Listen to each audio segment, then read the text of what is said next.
Om Namo Bhagavate Vasudevaya. Om Namo Bhagavate Vasudevaya. Om Jnanatimirandasya Jnananjana Shalakaya Chakshuram Mritamina Tasmai Shri Gurave Namaha. Shri Chaitanya Manabhishtam Stapitam Yena Bhutale Swarupakadamyam Dadati Swapadantikam. Vanchakalpatarubhishcha kripa sindhubhya cha patitanam pavaniva vaishnavibhyo namo namaha. Jai Shri Krishna Chaitanya Prabhu Nityananda Shri Advaita Gadadhara Shivasari Gaura Bhakta Vrinda. Hare Krishna Hare Krishna Krishna Krishna Hare Hare. Hare Rama Rama Rama Hare Hare. So Hare Krishna dear devotees, I'm very happy to see all of you after a pause that was quite long. Так, Харе Кришна, дорогие преданные, я очень рад всех вас видеть после такой паузы, которая была довольно длинной. And as mentioned a few times, we would start reading, studying, discussing the famous Gopal Tapani Upanishad. И как я уже повторял несколько раз, мы начнем изучать, читать, обсуждать Гопала Тапани Упанишад. I'm absolutely aware that many of you hardly read Bhagavad Gita from cover to cover, Я абсолютно осознанна о том факте, что немногие из вас прочитали Бхагавад-гиту от корки до корки. or what to speak about all the 12 cantos of Srimad Bhagavatam, Не говоря уже о 12 песнях Шримад Бхагаватам. or what to speak about uh, Adi, Madhya, and Antya Lila of Chaitanya Charitamrita. И что уж говорить о Ади, Мадья и Анти Алила читания Чаритамрита. Yet at the same time, we have uh, some devotees who received second initiation, И все же у нас есть некоторые преданные, которые уже получили вторую инициацию. and second initiation means receiving some special sacred mantras that devotees are chanting 3 times a day. И вторая инициация подразумевает, что преданные получают сокровенные священные мантры, которые они воспевают 3 раза в день. And technically, I never explained them in details, the meaning of those mantras. И технически я никогда не объяснял значение этих мантр. В деталях. I explained them in a kind of like uh, short way, but we were never going into details of those mantras. Я объяснял эти мантры коротко, но никогда не погружался в детали объяснения этих мантр.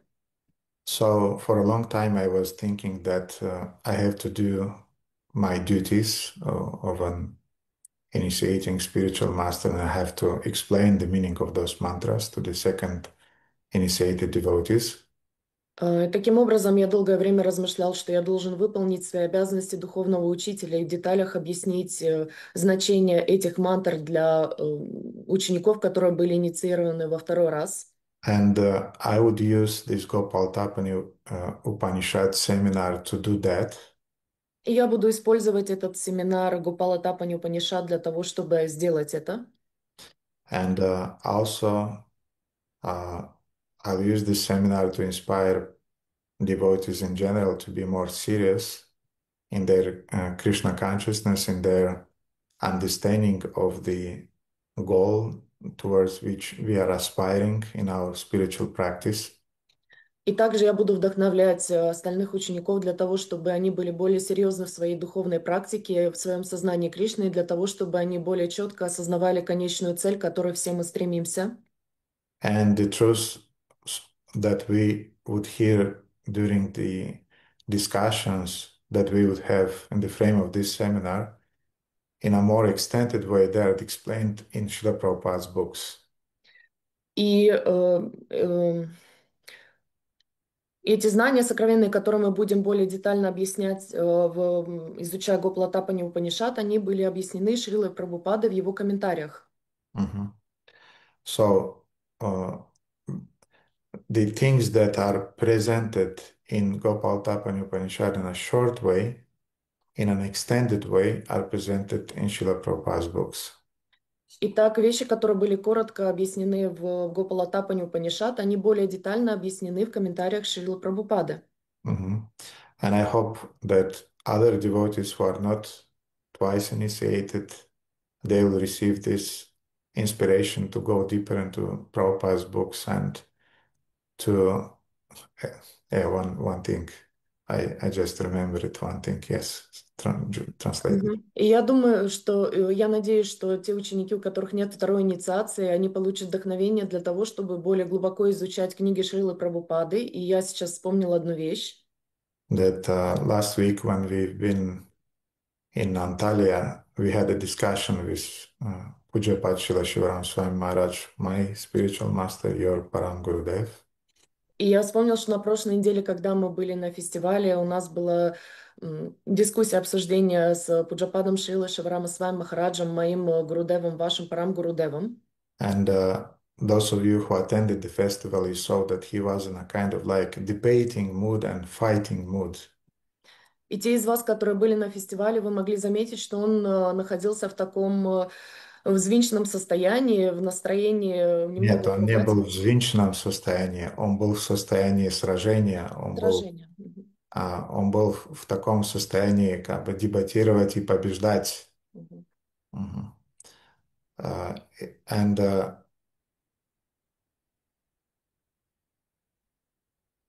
there are many things with, about which he wanted to debate and uh, uh, to uh, give evidence that Krishna consciousness is bona fide. И было много вещей, на которые он был готов, которые он готов был обсуждать и делать дебаты для того, чтобы дать понять, что сознание Кришны является истинным путем. And you saw, I mean, there are the recordings of two debates that took place there. И есть записи двух дебатов, которые происходили там. But when we had lunch, he covered some other topics also. Но когда мы обедали вместе, он также некоторые другие темы обсудил. And one of the topics was that Srila Prabhupada's books is not enough to attain Krishna consciousness. This is one of the arguments that are coming from some foolish people sometimes. И он говорил о том, что только чтение книг Шрилы Прабхупады недостаточно для того, чтобы понять сознание Кришны. Это был аргумент некоторых недалеких людей, которые с ним спорили. So being in that fighting mood, he was saying that I'm spitting on their face, those who are И, saying this. и будучи в этом состоянии сражения, он говорил, что я плюю в лицо тем людям, которые говорят это. Mhm.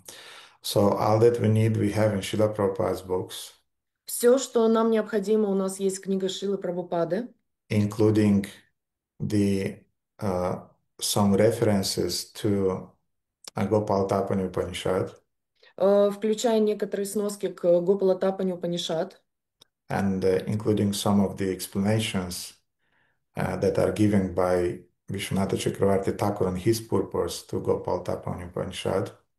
и также комментарий Вишнаваты Чакраварти Такура, который комментировал Гопала Тапани Упанишад. Mhm. But just in order to go to the roots, Но для того, чтобы подойти к корням, посмотреть вглубь, mhm, we would still study this very, very important book because actually it's a manual which is explaining especially the Gopal mantra. но мы будем изучать эту книгу, потому что на самом деле это является руководством для того, чтобы изучить детально Гопал-мантру. Mhm. And of course, there would be many other very important topics for our Krishna consciousness that we would cover. И, конечно, там будет еще очень много различных тем, которые помогут нам раскрыть, углубиться в наше сознание Кришны. And I was thinking, uh, in what format should I present this Gopal Tapani Upanishad? И я думал, в какой форме мне нужно представить Гопал Тапани Упанишад. It may be presented in a kind of like light way or very, very deep academic way. Это может быть представлено в таком легком варианте или очень глубоком академическом варианте. For example, here in Bucharest, when about 8 years back, I presented the first course of Bhagavad Gita. It was a kind of like laghu, which means light presentation of Bhagavad Gita. Например, здесь 8 лет назад в Бухаресте я представил первый курс по Бхагавад-гите, и это было лакху, такой поверхностный способ изучения. And then the second, after a few years, I presented the second course and we went a little bit deeper. Потом второй раз я представил через несколько лет более глубокий вариант этого семинара, и мы прошли немножко глубже.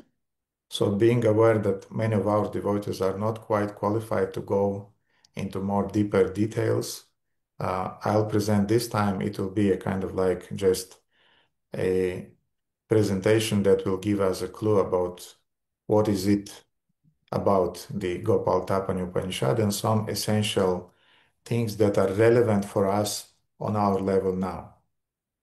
И будучи осознанным о том, что не у всех учеников здесь есть квалификация для того, чтобы проникнуть вглубь Гопала Тапани Упанишад, я представлю ее более общим образом, представляя определенные ключевые моменты, на которые мы будем обращать внимание, и которые помогут понять нам суть этого писания. Mhm.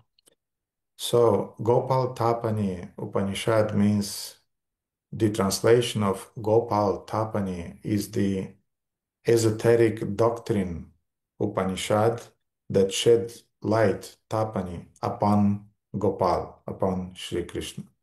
Итак, Гопала Тапани Упанишад означает, переводится, эзотерическое учение Упанишад, проливающее свет Тапани на Гопалу Кришну.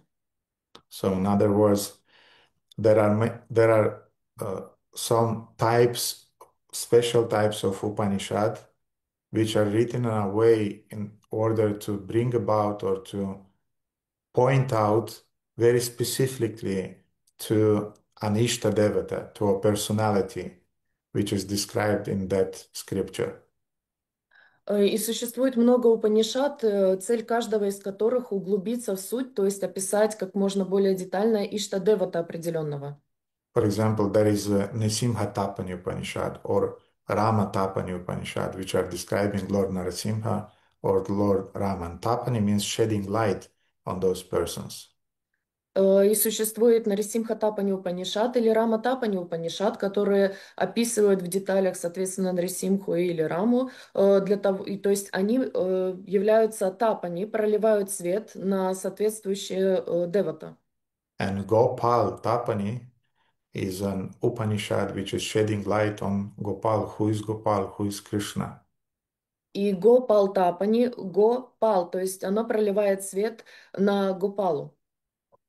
Now, as we know, our Sanatana Dharma or eternal Dharma has its roots in the revealed Vedic scriptures. И как мы знаем, Санатана Дхарма или наша главная Дхарма является описана в ведических писаниях. And those sacred scriptures, they were handed down through the age in the different disciplic successions. И эти священные писания на протяжении веков передавались по различным ученическим преемственностям. And the Vedas, they're kind of like divided into three major khandas or divisions. Вы пропали, но и поэтому веды, они подразделяются на три основные канды или на три подразделения. And those divisions are called Karma Kanda, Jnana Kanda, and Upasana Kanda. И эти главные части называются карма канда, гьяна канда и Upasana Kanda. упасана канда. And we have a reference in Srimad Bhagavatam, 11th canto, which describes uh, the meaning of those khandas or those portions, divisions of the Vedas. И у нас есть описание в Шримад Бхагаватам в 11-й песне, описание этих трех глав, этих трех подразделений. Mhm. And it's Shri Krishna's explanation. Это объяснение Шри Кришны.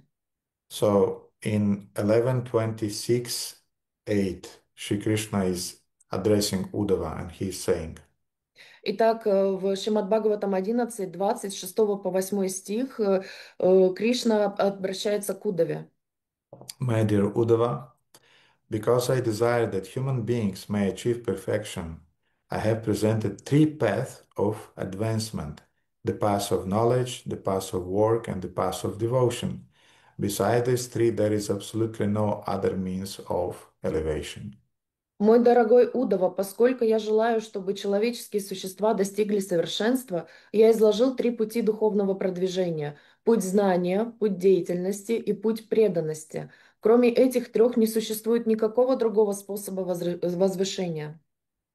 Among these three paths, Jnana Yoga, the path of philosophical speculation, is recommended for those who are disgusted with material life and are thus detached from ordinary fruitive activities. Those who are not disgusted with material life, having many desires yet to fulfill, should seek perfection through the path of Karma Yoga. Среди этих путей гьяна-йога, путь философского размышления, предназначен для тех, кто устал от материальной жизни и отвратился от обычной деятельности ради плодов.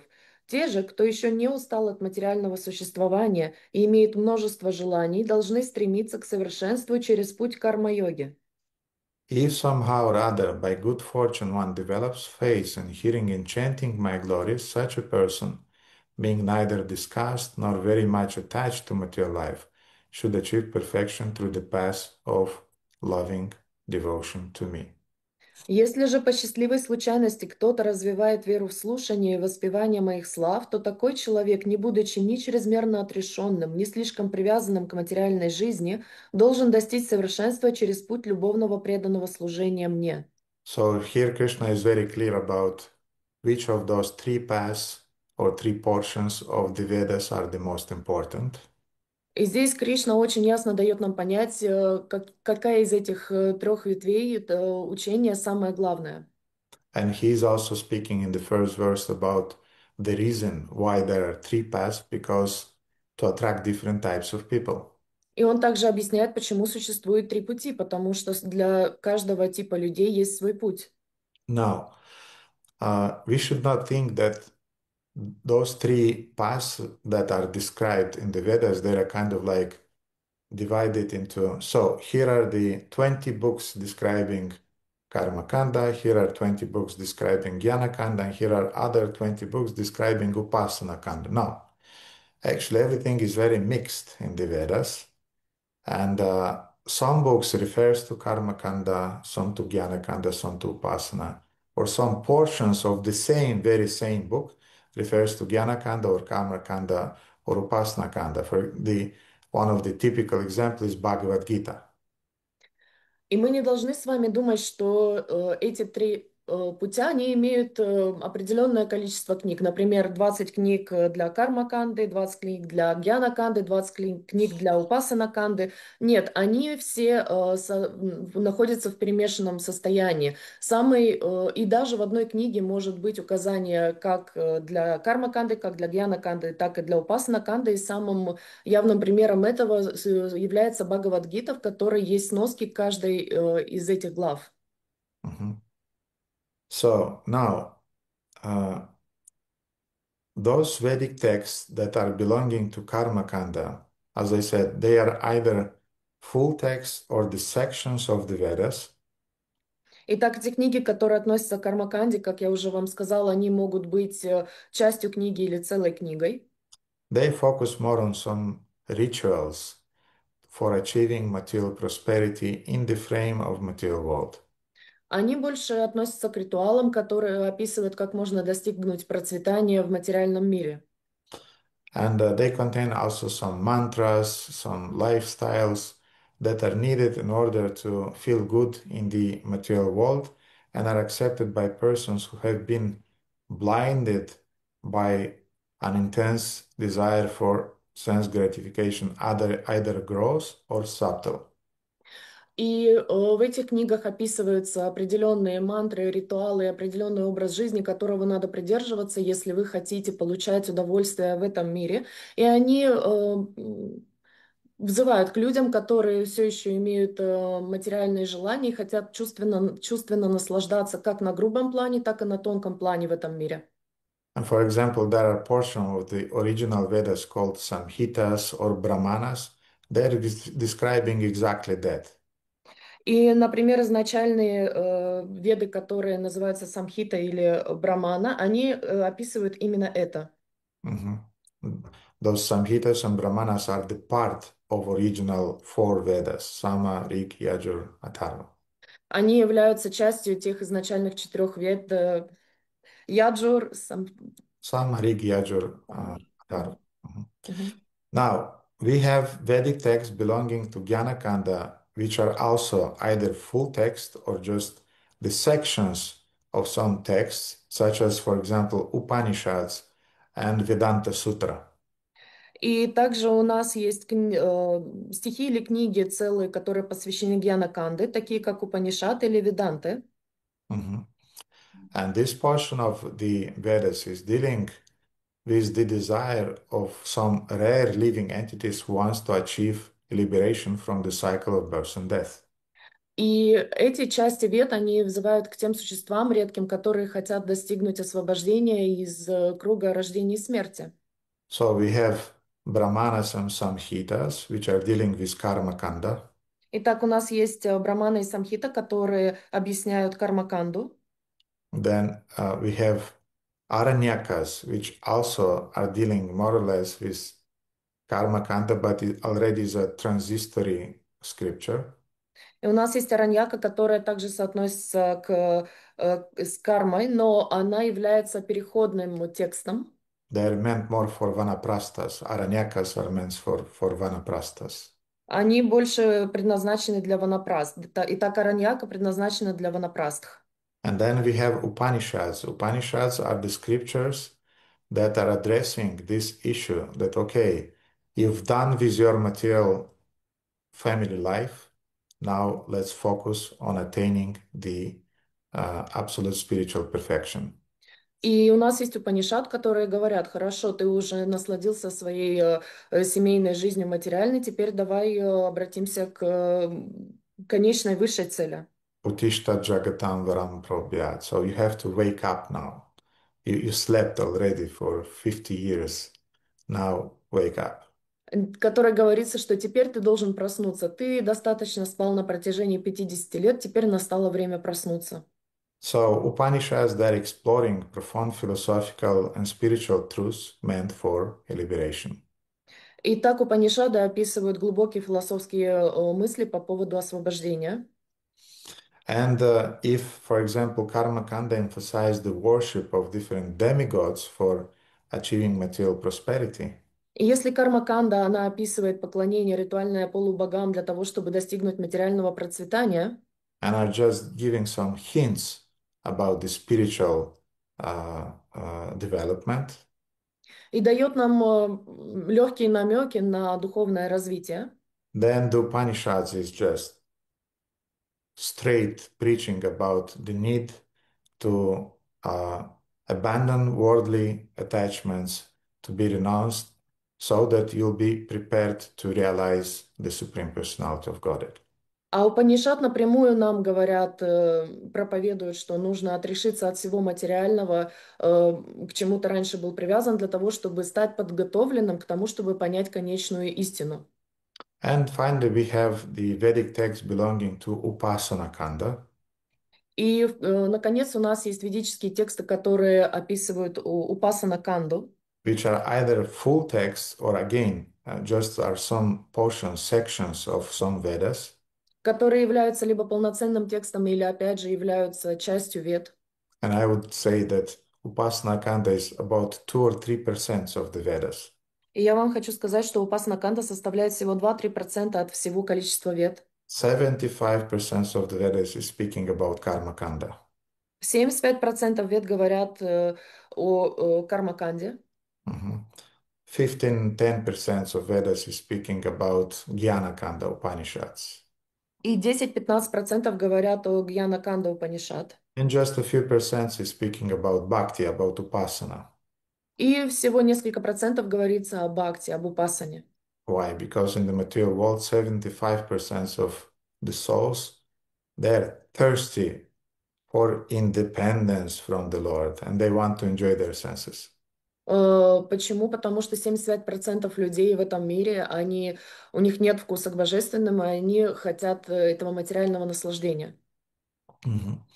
So now Upasana Kanta is dealing with devotion. Итак, Упасана Канда, она описывает преданность. And for example, we have Bhagavad Gita, we have Srimad Bhagavatam, which are books that obviously is directing us towards devotion Итак, у нас есть Бхагавад-гита, Шримад Бхагаватам. Это книги, которые напрямую направляют нас к преданности. and deals with the concept of full surrender to the Lord, Sharanagati, and the worship of the Supreme Personality of Godhead by a devotee. Которые описывают полноценную преданность Господу Шарнагати или которые описывают, как мы должны служить божеству. And Upasana Kanda is speaking about the highest achievement of human life, prema, which is love of God. И Упасана описывает высшую цель человеческой жизни, которая является према, любовь к Богу. As we know, Vedas in general are speaking about those four purusharthas, dharma, artha, kama, and moksha. Как мы знаем, Веды в целом говорят об этих четырех пурушартхах, дхарма, артха, кама и мокша. Dharma means righteous conduct or our moral duties in the material world. Дхарма означает праведность, исполнение долга и моральный закон. Artha is the second goal when one achieves material prosperity or sense gratification in the dharmic frames. Артха означает процветание и материальное благополучие в рамках дхармы. Mhm. Uh, Kama means sense gratification, pleasures, Кама означает наслаждение чувств, желания. and moksha means liberation. И мокша означает освобождение. Now, Karma Kanda portion of the Vedas is dealing with Dharma, Artha, and Kama. Итак, карма-канда, часть вед, она, соответственно, описывает дхарма, артха и каму. So let me see if you are not sleeping already because we are getting into technical details. Дайте мне посмотреть, не засыпаете ли вы там, потому что мы сейчас входим в технические детали. So you are still awake. I'm so happy. Значит, все еще не спите, я очень этому рад. Okay, just a little bit and you'll doze. Еще немножечко, и вы начнете дремать. So and then we have Jnana Kanda, which is dealing with moksha, with liberation. И потом у нас есть Гьяна Канда, которая описывает мокшу, что является освобождением. So what Upasana Kanda is dealing with amongst those four? А с чем тогда связано, что описывает Упасана Канда из этих четырех? Technically, Upasana Kanda has nothing to do with Dharma, Artha, Kama, and Moksha. Технически говоря, Упасана не имеет никакого отношения к Дхарме, Артхе, Кама и Мокше. Mhm. Upasana deals with Panchama Purushartha. Упасана описывает Панчама Пурушатра. It's the fifth goal of human life. Это пятая цель человеческой жизни. Mhm. Кешава Прия, Хари Кришна, добро пожаловать. Очень рад вас видеть. And we have a very beautiful verse which is speaking about that mysterious Panchama Purushartha. И у нас есть замечательный стих, который описывает это Панчама Пурушатра. It was written by Srinatha Chakravarti Thakur Оно было написано Шинати Чакраварти Такуром in his Chaitanya Matta Manjusha. в его читании Матта Манджуша. And the verse, devotees should know that verse, is И, saying, и преданные должны знать этот стих. В нем говорится, because technically all of our philosophy of Gaudiya Vaishnavas is just concise in one verse. потому что вся наша философия гаудиева вайшнавизма, она сосредоточена в этом стихе. Aradhya Bhagavan Brajesha Tanayastha Dhama Vrindavanat Ramya Kvachidupasana Vrajavadu Varginayu Kalpita Shrimad Bhagavatam Pramanam Amalam Prema Pumarto Mahan Shri Chaitanya Mahaprabhu Tatatara Napara. So the verse is saying The И- verse is explaining who is the supreme personality of Godhead. Итак, в стихе говорится, объясняется, кем является Верховная Личность Бога. The supreme personality of Godhead is Lord Shri Krishna, the son of Nanda Maharaja. Величайшее божество — это Верховная Личность Бога, Господь Кришна, сын Нандан Махараджа. Where is he worshipped? Где ему нужно поклоняться? Aradhya Bhagavan Brajesha. He is worshipped in the transcendental abode of Vrindavana. Он поклоняется в своей трансцендентной обители Вриндаване. How can I learn to worship him?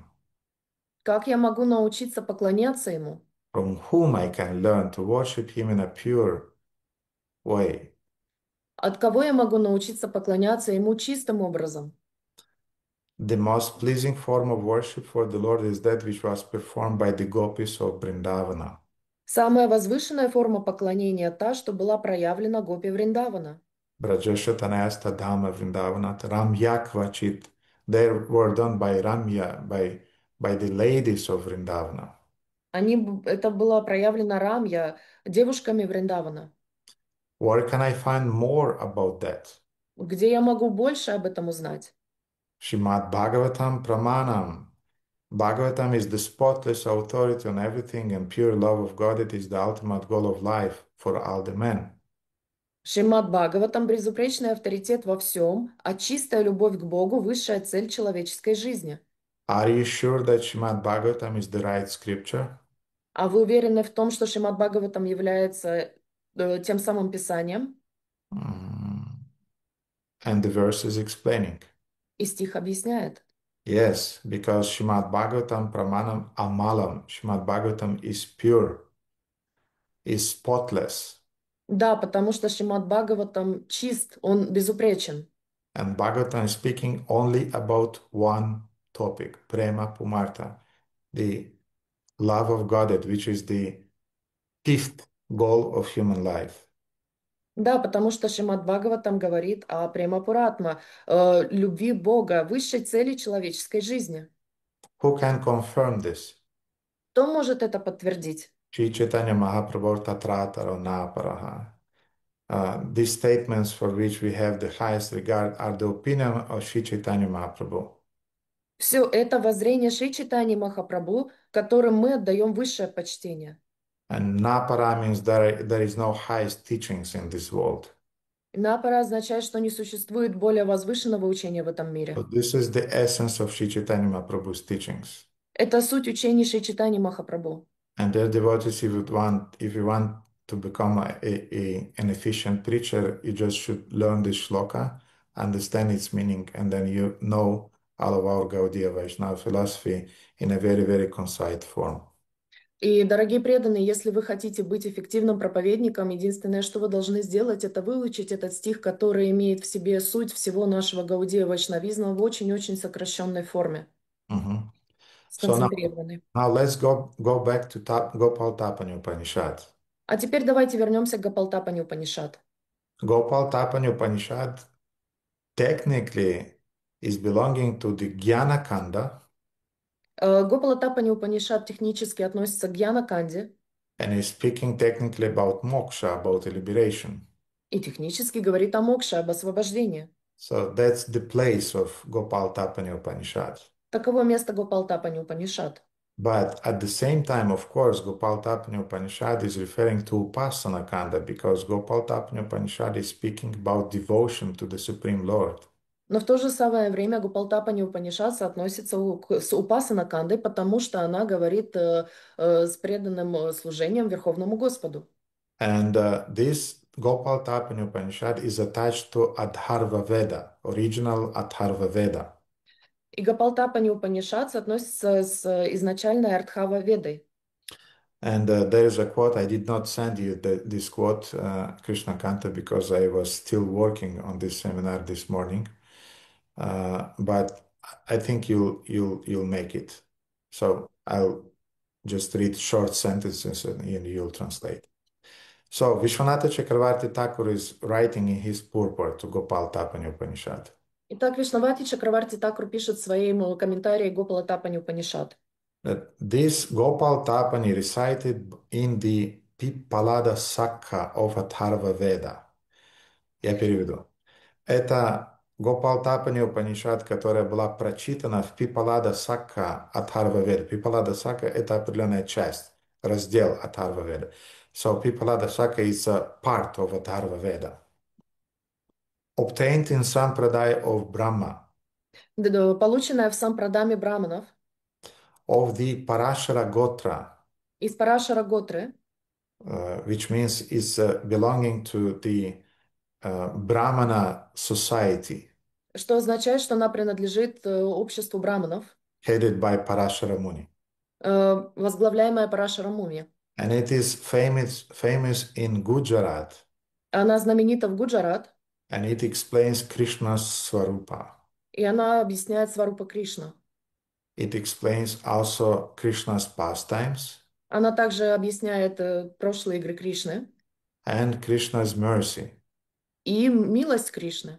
So, as I said, although technically, since it's an Upanishad, it belongs to the Jnana Kanda, И поэтому, как я уже сказал, технически, потому что она относится к Гьяну Упанишад. так как это Упанишада, поэтому она относится к Jnana Канде. But no, it's a pure Upasana book. It's a book about devotion. Нет, но это является чистой книгой Упасаны. Она является книгой о чистой преданности. And often Upanishads, they are grouped uh, according to different traditions. И также часто Упанишады, они группируются в соответствии с различными традициями. For example, there are Vaishnava Upanishads. Например, есть Вайшнава Упанишад, Then there are Shaiva Upanishads. есть Шайва Упанишады, And there are Shakta Upanishads. Шакта Упанишады, Now then there are Yoga Upanishads, есть Йога Упанишады, Tantra Upanishads. Тантра Упанишады. And as I said, Gopal Tapani is the Bhakti Upanishad or in Vaishnava Upanishad. И, как я сказал, Гапалтапани является Бхакти Упанишад или Вайшнава Упанишаду. And one of the technical names of this Upanishad is Bhakta Varshani, which means that this Upanishad is giving joy to the devotees, to the bhaktas. И одно из названий этой Упанишад является Бхакта Вайшнави, то есть оно дарит радость вайшнавам, Varshani, which means Варшане. mhm, happiness, is giving happiness to the bhaktas, to devotees. Счастье, оно дарит наслаждение бхактам. And next time when we will read the first shloka of Gopal Tapani Upanishad, then we'll see an explanation given by Vishwanatha Chakravarti Thakur. И в следующий раз, когда мы будем читать первый стих, мы увидим с вами комментарий, данные Вишнавата Чакраварти Такуром к этому стиху. And which Vishwanatha Chakravarti Thakur is explaining. He wrote a Mangalacharana shloka of introduction to his purport. Он написал Мангалачарана Шлока, вступление к его комментарию Вишнавати Чакраварти Такур. And he is writing Murta Brahma Swarupartha Varshinim Bhakta Harshinim Gopala Tapanim Naumi Shimad Gopala Tapanam. I offer respect to Gopal Tapani Upanishad, Я предлагаю свое уважение Гопала Тапани Упанишад, which gives joys to Gopal, которое дарит наслаждение Гопала, which gives joys to devotees, которое дарит наслаждение преданным, and showers the meaning of the Swarupa of Brahman with a form. и И которая которое раскрывает э, э, значение сварупы или формы брамана, которая обладает формой или формой истины, то есть формой истины, которая обладает формой. Okay. Now, Gopal Tapani, as I said, Gopal is Gopal. Gopal is Krishna. И Гопал Тапани, как я уже сказал, Гопал означает Кришна. Mhm. And Gopal means one who protects Pala, the go cows. И Гопал означает тот, кто защищает. Гопал, то есть защищает коров. In other words, that Swarupa of Brahman or that personality of the absolute truth, he is a person who has likes and dislikes. И это сварупа Браман, то есть форма, которая проявлена. У нее есть как вещи, которые ему нравятся, и которые ему не нравятся. He likes dogs and cats, Ему нравятся кошки и собаки, but he likes cows. The priority of his likes, or what he likes, first of all, he likes cows. но приоритет его любви или то, что ему нравится больше всего, это коровы. I was stunned when for the first time I read that actually Krishna likes dogs. Я был удивлен, когда я прочитал в первый раз, что Кришне нравятся собаки. He has a dog in his herd of cows and calves. У него на пастбище среди коров есть и телят, есть собака. Mhm. He has a goat also. У него есть также goat, коза. Mhm. So Krishna is very, how to say, is very broad-minded. Don't think that only cows. No, no, no. He has many, many animals.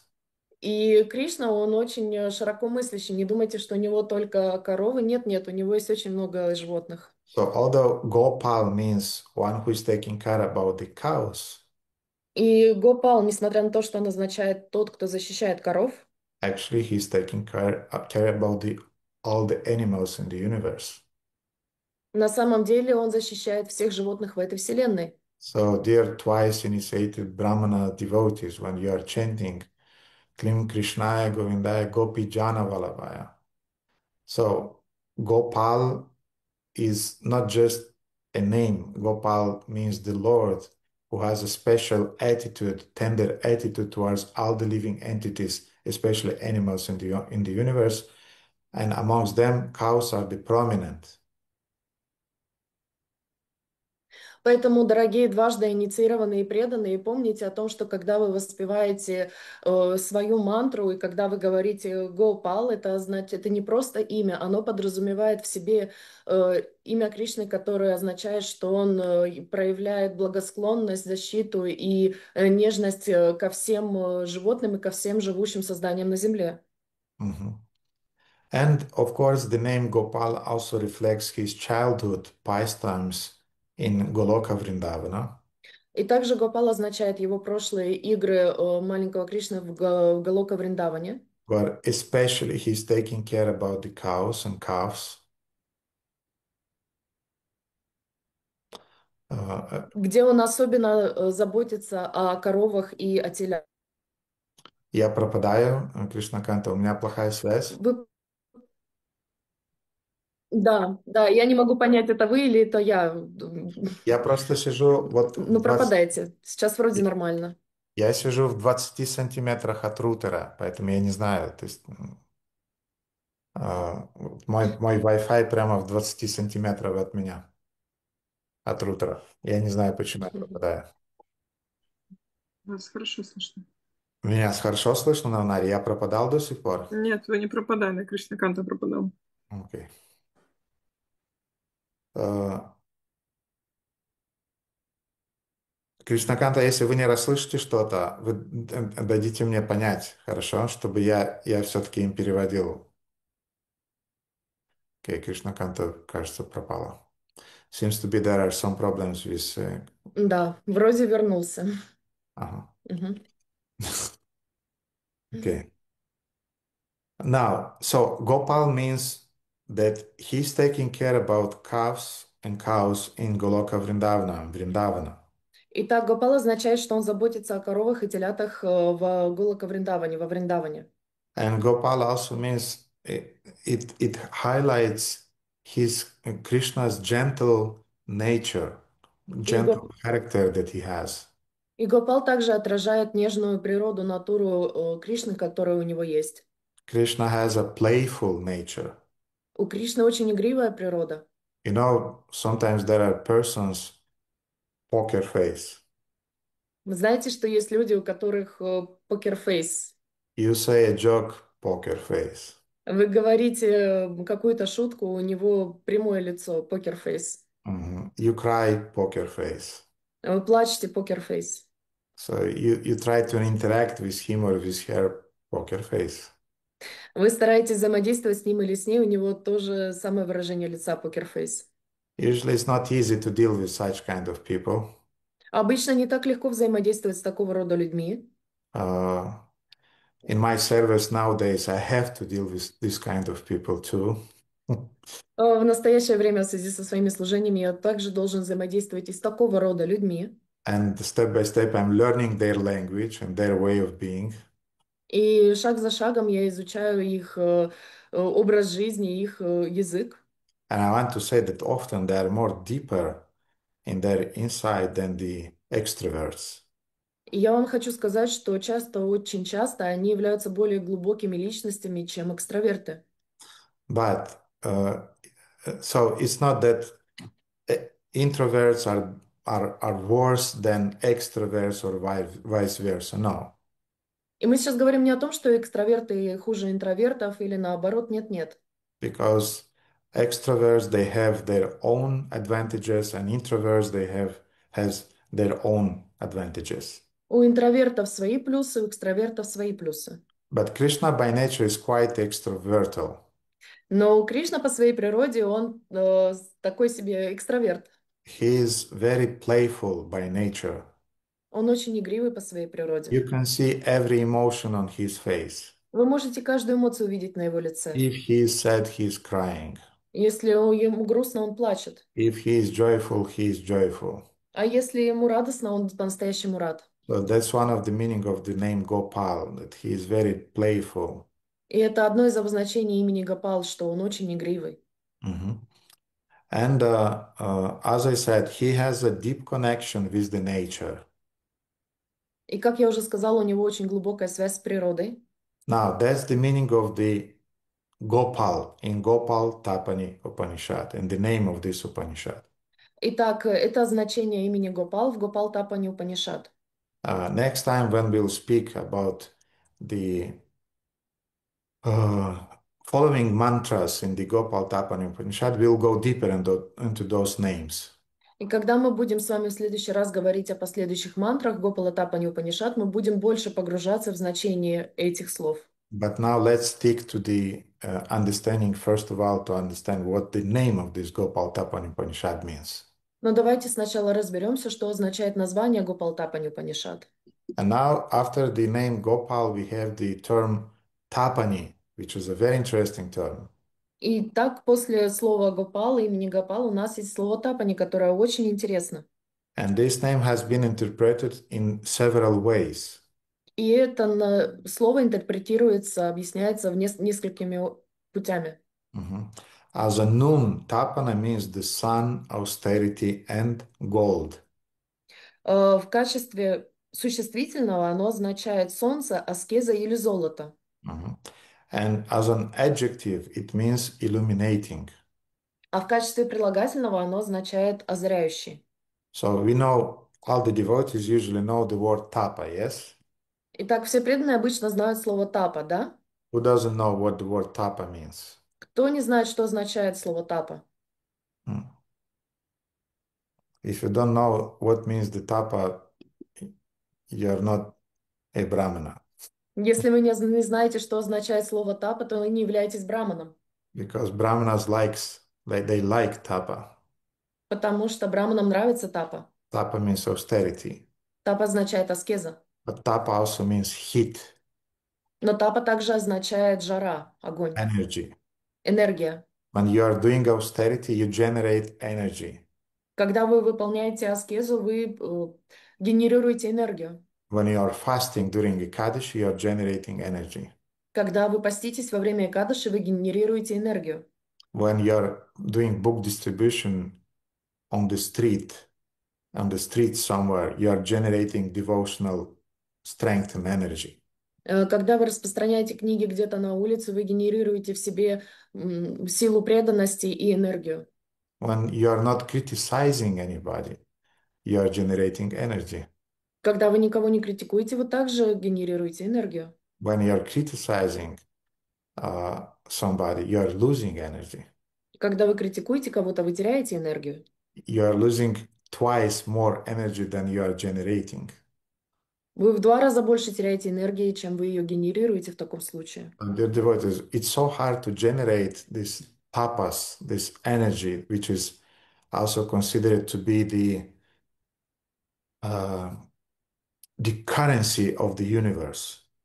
И, дорогие преданные, это настолько сложно сгенерировать это крупицы этой энергии, этой тапы, которая является своеобразной валютой в этой вселенной. By tapa, you can buy things, Это тапа вы можете купить вещи, some realizations, some positions in the universe, реализации, позиции во вселенной, spiritual strength. духовную силу. But then you just don't know how to control your tongue. А потом вы просто не знаете, как контролировать свой язык. And you're just speaking because the tongue doesn't have bones in it. А потом вы просто говорите, потому что у языка костей нет. And you're just losing twice, thrice more energy than you're able to generate in principle. А потом вы теряете в двойном, тройном размере больше энергии, чем вы способны сгенерировать. And then devotees say, I don't have strength, I don't have enthusiasm, I don't have shraddha. А потом преданные говорят, у меня нет силы, у меня нет энтузиазма, у меня нет шрадхи. Of course you don't have it because you are just spilling it, splitting it, you are just losing it.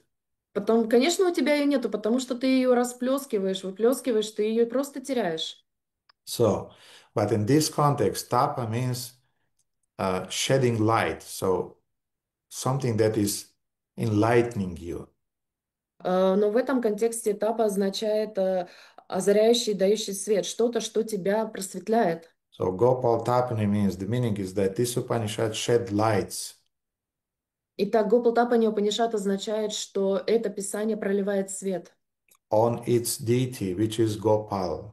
на ее божество, которым является Гопал. And just as the sun who is illuminating the world, this Upanishad is illuminating the personality of Gopal. И так же, как солнце освещает землю, Гопалтапани Упанишад освещает Гопал, Кришну. Mhm.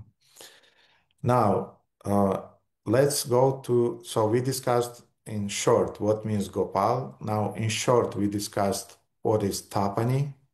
And now the word Upanishad is a very interesting and important word. Итак, мы вкратце с вами обсудили, что означает Гопал, что означает Тапани, а теперь мы должны с вами обсудить, что означает Упанишад. And the word Upanishad is etymologically defined in various ways. И слово Упанишад этимологически может означать разные вещи. For example, one of the meaning of the word Upanishad is that by which spiritual knowledge is obtained, Upanishadyate. Например, одно из определений означает то, посредством чего обретается духовное знание, Упанишьяндате. Then we have another meaning, which is that which destroys Upanishadyati, the cycle of birth and death. Еще одно значение означает то, что разрушает, Упанишадьяти, Мгм. Разрушает круговорот рождения и разрушение смерти. смерти. Мгм. Then another meaning uh, that within which ultimate liberation lies, Upanishana. Затем то, в чем сокрыто окончательное освобождение, Упанишана. And Upagamayati, that which brings one to the supreme. И то, что приводит к Верховному, Упагамаяти. But there is another meaning that devotees you must know, you should know. Please, those who know, let me know. И есть еще одно определение, которое вы, преданные, обязаны, должны знать. Если вы знаете, дайте мне знать, что вы знаете. At least those devotees in Bucharest for hundreds of times during the 8 years, I spoke about the meaning of that term. And I would like to see who remembers. По крайней мере, в Бухаресте здесь на протяжении 8 лет я сотни раз повторял значение этого слова, и я хочу посмотреть, кто из вас знает это значение. So, Yamuna, the senior one, please go ahead. Емуна старшая, говори, пожалуйста. Cel care stă la picioarele maestrului spiritual și ascultă. Mhm. Tот, который находится у стоп духовного учителя и слушает. So, the one who is sitting at the feet of the spiritual master and he is listening. Very good, Yamuna. Thank you. Очень хорошо, Yamuna. Спасибо большое. So, yes, this is the exact meaning of the word Upanishad. Да, это четкое значение слова Упанишад. And this meaning is more oftenly used than other meanings. И это значение упоминается гораздо чаще, чем другие значения. Upanishad technically means sit near and listen carefully. Упанишад дословно означает «садись рядом и слушай внимательно». Pay attention. Будь внимателен. You cannot sit near your spiritual master and not be attentive. Ты не можешь сидеть рядом со своим духовным учителем и быть невнимательным. The more attentive you are in the association of the spiritual master, the more knowledge you receive. Чем более ты внимателен при общении с духовным учителем, тем больше знания ты получаешь. The more inattentive you are in the association of the spiritual master, the more offenses you commit. Чем более ты невнимателен в присутствии своего духовного учителя, тем больше оскорблений ты ему наносишь. Mhm. Because offense means inattentiveness. Потому что оскорбление означает невнимательность. Mhm. We'll not go into that now. We can speak a lot about those things. But Upanishad means not just sit at the feet of your guru, but sit with maximum attention. И мы сейчас не будем углубляться в эту тему, но Упанишад означает не только сидеть у стоп духовного учителя, но также быть внимательным. So if your mentor were to call us with the words, sit near and listen carefully, it implies that he has something valuable to share with you. Итак, если ваш наставник говорит вам «садись рядом и слушай внимательно», это означает, что у него есть какие-то серьезные знания, с которыми он хочет с вами поделиться. So, for example, the wife, when she's saying, so sit down, I want to talk with you. Например, жена, когда она говорит «садись, я хочу с тобой поговорить». Uh, Usually the man is starting shaking. I mean, it's serious. Обычно мужья начинают трястись, потому что это что-то серьезное. Mhm. So it means that you now, at least now, you have to be really attentive. И это означает, что сейчас, хотя бы сейчас, ты должен быть по-настоящему внимателен. Mhm. And then you hear different interesting things about yourself which you completely weren't aware about. А затем ты начинаешь выслушивать очень много интересных новых вещей про себя, о которых ты совершенно не был осознан. Mhm. So in the same way, when the spiritual master is calling us and saying, sit nearby, I want to talk with you. Точно так же, когда духовный учитель говорит «садись поближе, я хочу с тобой поговорить», So that scene is called Upanishad. Sit down and listen. Be attentive. эта сцена называется Упанишад. «Садись рядом и слушай внимательно». In other words, Upanishad means sit down, be interested, Другими словами, Упанишад означает «садись и будь заинтересован, будь внимателен». be careful, be grateful, be attentive, Будь осторожен, будь внимательным, будь слушающим, be personal. будь личностным. And Upanishad doesn't mean just the exact time when you are coming in the close proximity to your spiritual master. И Упанишад не означает, когда вы находитесь очень близко к своему духовному учителю. Upanishad is a state of mind. Упанишад — это состояние ума. You can be on a very short distance with your spiritual master, Вы можете находиться на очень маленьком расстоянии от своего духовного учителя, but you'll deal yourself with him just as a mosquito who is sucking his blood. но вы будете вести себя подобно комару, пьющему его кровь. Or you can be at a very, very big distance, geographical distance with your spiritual master, Или географически вы можете находиться на очень большом расстоянии от своего духовного учителя. but because you have this state of mind, Upanishad state of mind, Мгм. you'll receive, you'll receive a lot of benefits. Но благодаря тому, что у вас есть это состояние ума Упанишад, вы получите огромное благо, Because you are imbibing, you are absorbing. потому что вы получаете, принимаете, впитываете в себя. So don't be a stone in the proximity of your spiritual master. Поэтому не нужно быть камнем в присутствии своего духовного учителя. You should be a sponge in the close association of your spiritual master. Вы должны быть подобно губке в близком присутствии своего духовного учителя. Every remark, every little word, every little teaching, you are absorbing knowledge through that. Каждая ремарка, каждая поправка, каждое слово, которое он говорит, вы должны это все в себя впитывать. I want to say that I just want to share my personal experience. I'm sorry to do that. И я просто хочу поделиться с вами своим личным опытом, и мне жаль, что мне приходится это делать. But I've learned maybe 80% of my Krishna consciousness. I've learned not by hearing, but by watching, by seeing how the spiritual master Param Gurudev is doing that thing, this thing, how he's replying, what was his emotional state when he received, for example, a provoking question. Но 80% своего знания о сознании Кришны я получил не слушая, а наблюдая, находясь вблизи своего духовного учителя и наблюдая, как Парам Гурудев говорит, слушает, отвечает, реагирует на различные нападки, которые были ему сказаны. How he is dealing with his phone, for example. Как он со своим телефоном обращается, например? How he is dealing with his computer. Как он со своим компьютером обращается? What kind of clothes is he wearing? Какие одежды он носит? Mhm. Uh, what words he is using Какие слова он использует? in some pleasant situations and unpleasant situations. В приятных или не очень приятных ситуациях? How he is walking. Как он ходит? How he is taking care about his body. Как он заботится о своем теле? So I want to say, if you are not in this state of Upanishad, a lot of knowledge will pass near you. И я хочу вам сказать, что если вы не находитесь в этом умонастроении Упанишад, огромное количество знания просто пройдет мимо вас. Of course, the most important part is what he is teaching in his lectures and his classes. Конечно, очень важная часть — это то, чему он обучает нас в наших семинарах, лекциях, в своих классах. But also when you are in his personal association, you should be there. Но также, когда вы находитесь в приличном общении с ним, вы должны быть там на 100%. You should be attentive. Вы должны быть внимательны. So that's the meaning of word Upanishad. Итак, это значение слова Упанишад.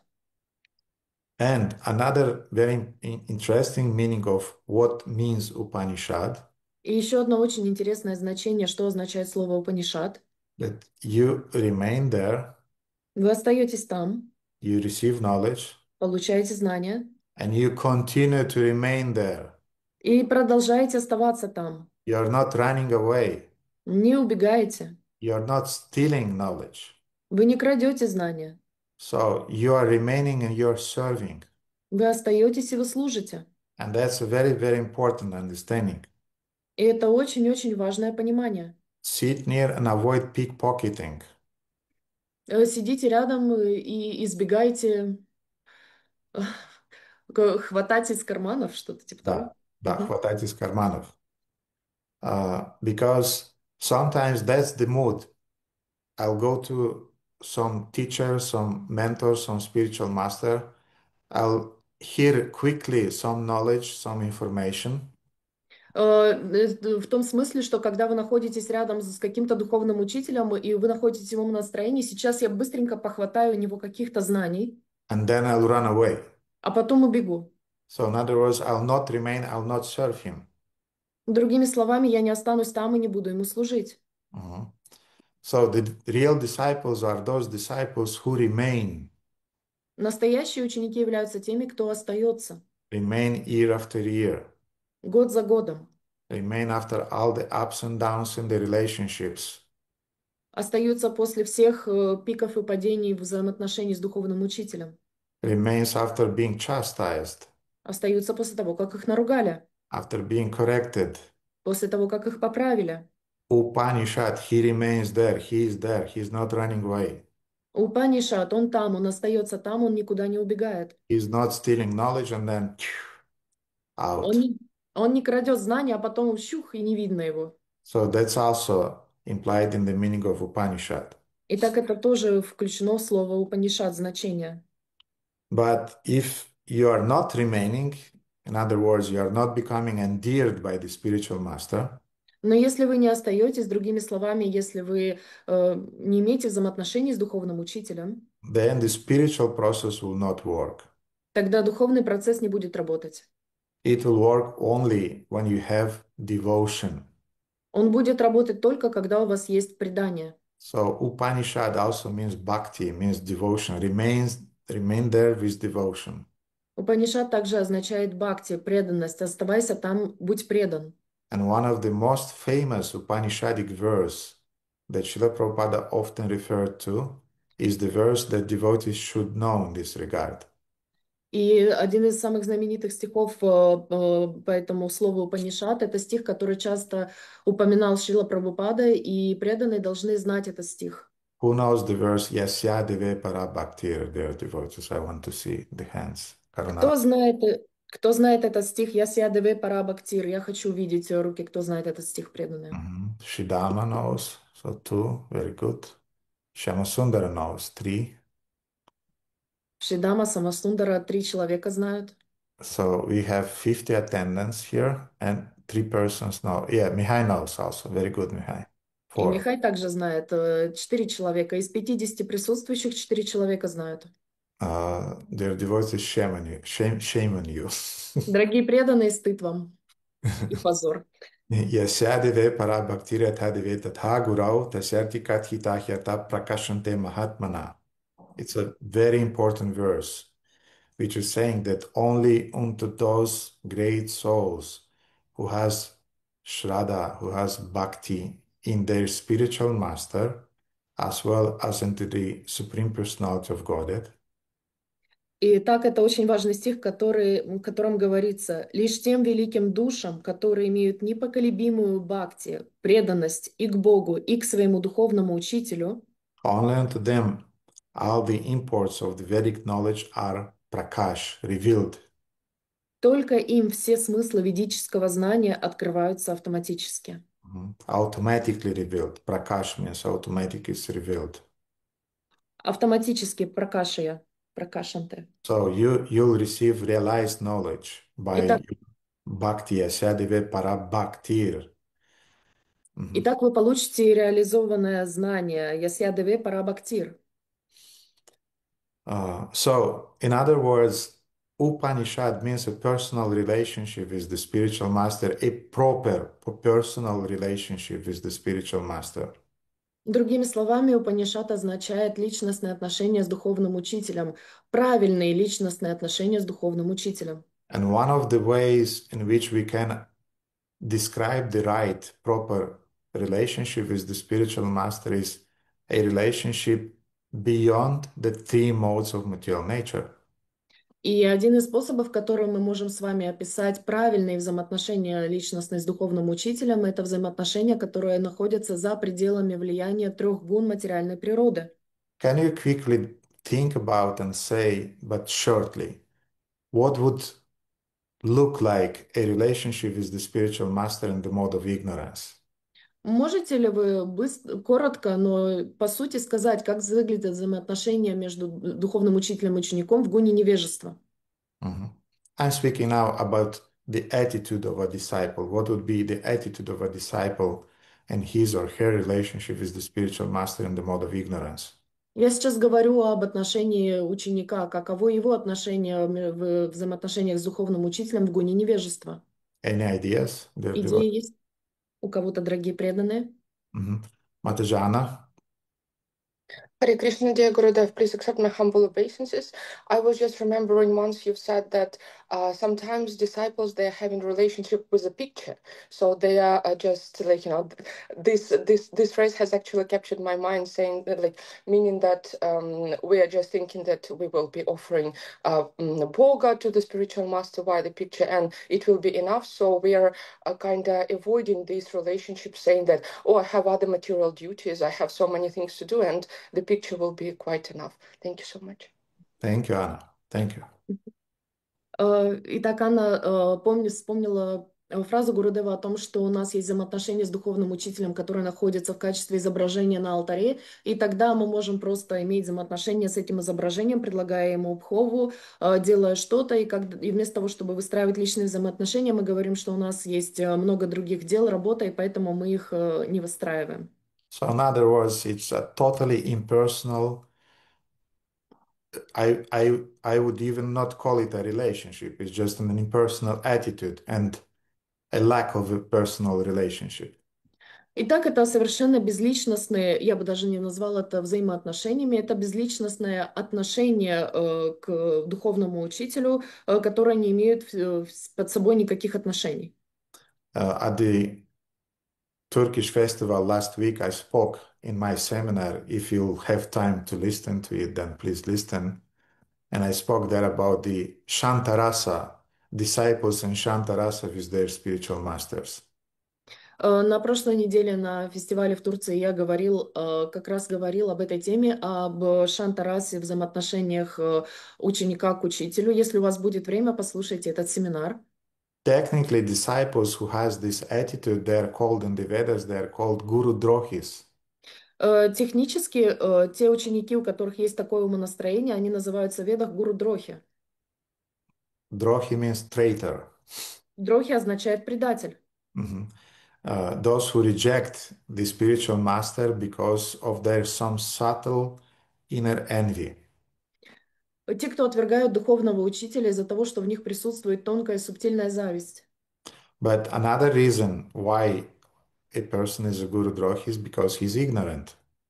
Но другая причина, по которой человек является гуру-дрохи, это то, что он является невежественным. He's perceiving either the Shiksha Guru or Diksha Guru just on the material platform.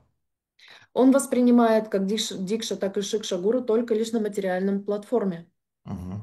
Yadyapi Amara Guru Chaitanya Radasa Tatapi Janiyami Tanhara Prakash. Although I know that my spiritual master, he is a servant, Chaitanya Das, Несмотря на то, что я знаю, что мой духовный учитель является слугой Чайтанья Дас, so he's a sadhaka in other words, другими словами, он является садакой, Tatapi Janiyami Tanhara Prakash, from another part, I always remember that he is Prakash, he is the Supreme Lord who is coming through my spiritual master to teach me.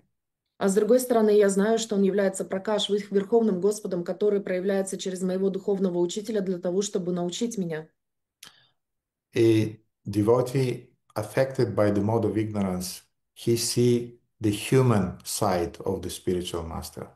Ученик, который подвержен гоне невежества материальной природы, он видит своего духовного учителя как обычного человека. Mhm. He perceives him just as a human. Он воспринимает его только как человека.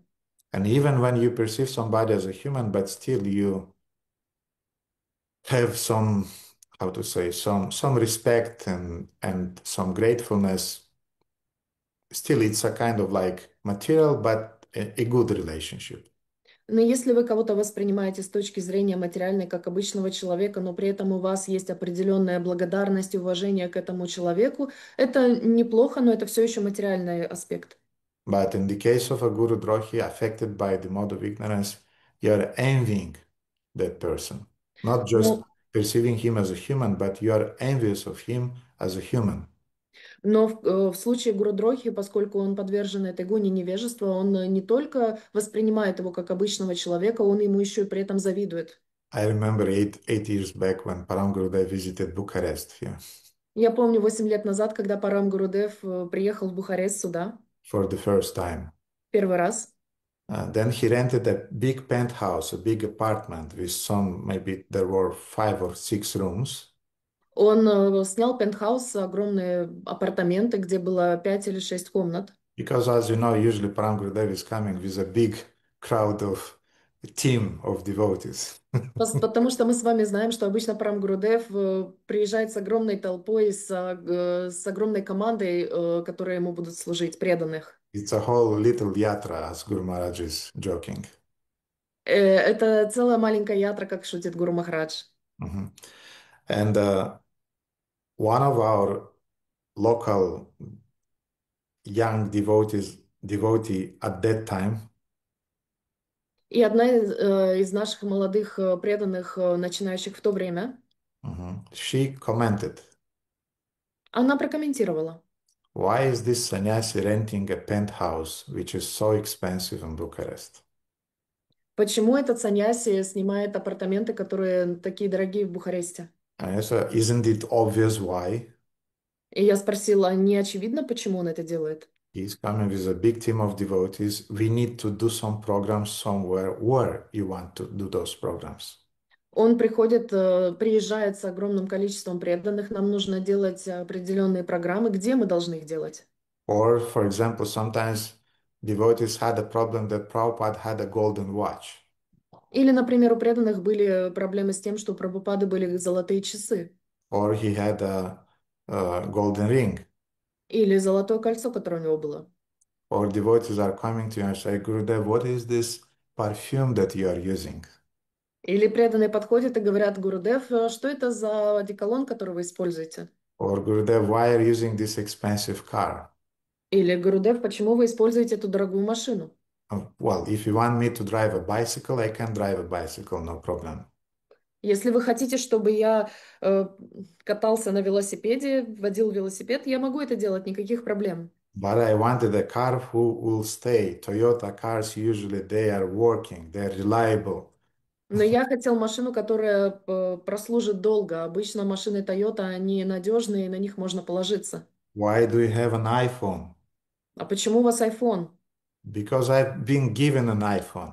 Потому что подарили мне iPhone. I've been given a laptop. I remember also one of our devotees when I've been given this laptop, Mac. И ноутбук мне тоже подарили. Я помню, когда мне подарили этот Mac ноутбук, Then our devotee said, Radha Govinda Prabhu, you should hide it. наши преданные сказали: Рада Говинда Прабhu, вам нужно этот ноутбук спрятать. I said, why? Почему? Я спросил. They'll steal it from you. Они у вас его украдут. And then I said, really? И я спросил: серьезно? And then they say it's too expensive. И они сказали: это он слишком дорогой. And I said, then I've been given that laptop, I'm sorry. И я тогда сказал: но мне этот ноутбук подарили, извините. Then my watch also was given. Также часы мне тоже подарили. Mhm. I can give you some personal examples. I can give you examples from Param Gurudev. I can give you examples from Srila Prabhupada. But this is a common thing that people with material perception, they perceive you immediately on the material platform. Я могу дать вам много личных примеров своих, Парам Гурудева, Шрилы Прабхупады, но смысл в этом, что люди воспринимают все это на материальной основе, потому что у них материальное видение. Mhm. And when you have this attitude, И когда у вас есть такое отношение, умонастроение, then Sarva Kunjara Shauchavam, as Srimad Bhagavatam is saying, и тогда, как говорится в Шримад Бхагаватам, that all of your spiritual practice is like bathing of an elephant. вся ваша духовная практика подобна купанию слона. Mhm. It's useless, in other words. Другими словами, она бесполезна. And also, when you have a relationship with the spiritual master in the mode of ignorance, then when you are corrected by the spiritual master, you become rebellious. И также, когда у вас взаимоотношения с вашим духовным учителем находятся в гуне невежества, когда вас поправляют, вы сразу же бунтуете, You become resentful. становитесь отстраненным, You maintain this envious enmity mentality. у вас это завистливое умонастроение. And one of the things that is really freaking me out is a lack of gratefulness. И еще что-то, что просто выводит меня из себя, это недостаток благодарности. You didn't give me anything these years. Вы мне ничего за эти годы не дали. Only I was giving to you everything. Только я вам все время давал. Didn't I give you the Mahamantra? Не дал ли я тебе Махамантру, Didn't I give you the Sangha of devotees? Асангу преданных? Didn't Guru Mata give you tons of prasadam? А Гурумата не дала ли тебе тонны просада? But in this state, the person is blind. The person is really ungrateful. Но в этом умонастроении человек становится слеп, он становится по-настоящему неблагодарным. And dear devotees, I want to say it's a stage. I mean, it's natural. I've been in your shoes. Everybody is passing through this. Don't get scared. И я вам хочу сказать, дорогие преданные, что это просто ступень, уровень, через который нужно пройти. У всех он есть, у меня он был, и этого не нужно бояться. Mhm. Or if this, you are quite pious and you don't manifest your envy in that aggressive way, Но, возможно, вы достаточно благочестивы, и вы не проявляете свою зависть таким грубым образом, но but you внешне. may manifest it in a subtle way. Но вы можете проявлять ее на тонком уровне. Your guru droha or your mentality of rejecting the spiritual master may manifest in a subtle way. Ваша гурудроха или зависть к духовному учителю может проявляться и на тонком уровне. He just has a return ticket. Просто у нее есть обратный билет. If something doesn't work, I have a return ticket. I'm leaving. Если что-то не так, у меня есть обратный билет, я могу уйти в любое время. Mhm. So, and then you're kind of like bargaining with the spiritual master. So, if you're not doing that to me, I'm leaving you. И поэтому мы как бы торгуемся с духовным учителем. Если ты мне не даешь то, что мне нужно, то я могу в любой момент уйти. But no, Upanishad means you remain. Нет, Упанишад означает, что вы остаетесь. Then, what would relationship in the mode of passion look, dear devotees, with the spiritual master? А теперь, дорогие преданные, как бы выглядели взаимоотношения между учителем и учеником в гуне страсти? Mhm. Radhakanta. Харе Кришна, дорогой Гурудев, может быть, это фамильярность, нетактичность и понебратство даже. Харе Mm. Кришна. Mhm. Hare Krishna, dear Gurudev, I think it's familiarity, brotherhood, or even sort of disrespectfulness. Yes, familiarity is based on disrespect. Да, фамильярность основана на неуважении. The same thing as in the case of the Guru Drohi, the one who is envious of the spiritual master, but this envy is manifested in a stupid way. То же самое, что происходит в случае Гуру Дрохи, когда зависть происходит на грубом уровне, здесь она происходит из-за неуважения. Mhm. For example, our Param Gurudev, he doesn't like when devotees are leaning on the Vyasasanas. Например, нашему Парамгурудеву не нравится, когда преданные опираются на Вьясасану. It's a Vyasasana of Srila Prabhupada and devotees are leaning on it. Это Вьясасана Шрилы Прабхупады, а преданные облокачиваются на нее. Or devotees are sitting with their back towards Srila Prabhupada, Или когда преданные сидят спиной к Шриле Прабхупаде. or with their stretched legs towards the spiritual master during the class. Или находятся с выпрямленными ногами, вытянутыми к духовному учителю, когда тот дает лекции. Or you are clapping the spiritual master on the shoulder. Hey, Gurudev, how are you? Или вы хлопаете Гурудева по плечу. Гурудев, как у вас дела? Or the very question, how are you doing, Gurudev, is also a manifestation of familiarity. Даже вопрос, как у вас дела, Гурудев, является проявлением фамильярности. You are not asking these questions to your spiritual master. Вы не задаете такой вопрос своему духовному учителю. You are asking your spiritual master, Gurudev, how can I serve you? Вы спрашиваете своего духовного учителя, Гурудев, как я могу служить вам? But when you are asking, how are you doing, dear Gurudev, Но когда вы спрашиваете, как у вас дела, дорогой Гурудев, you are putting yourself on the same level, вы ставите себя на тот же уровень. and it's something like, if something is wrong, I can help you. И вы как будто, если что-то не так, не получается, я могу вам помочь. I remember also, I'll not say the name, but one devotee asked once a spiritual master, Я не буду говорить имя, но однажды духовный ученик спросил духовного учителя. spiritual master addressed to him. Духовный учитель обратился к нему, He said, yes, Maharaj, how can I help you? и он сказал: да, Махарадж, как я могу вам помочь?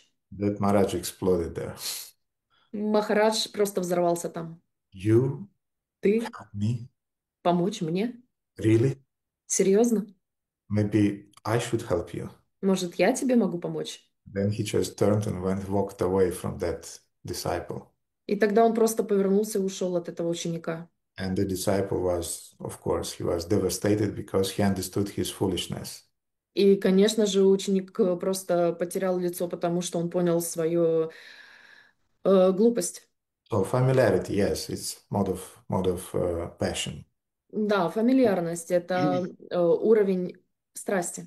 And if a disciple in mode of ignorance is called a guru drohi, which means he's rejecting the spiritual master, Если ученик гуни невежества называется гуру дрохи, что означает, он отвергает своего духовного учителя, then a disciple in the mode of passion is called a guru bhogi. He is enjoying the spiritual master. то ученик в гуне страсти называется гуру бхоги, он наслаждается духовным учителем.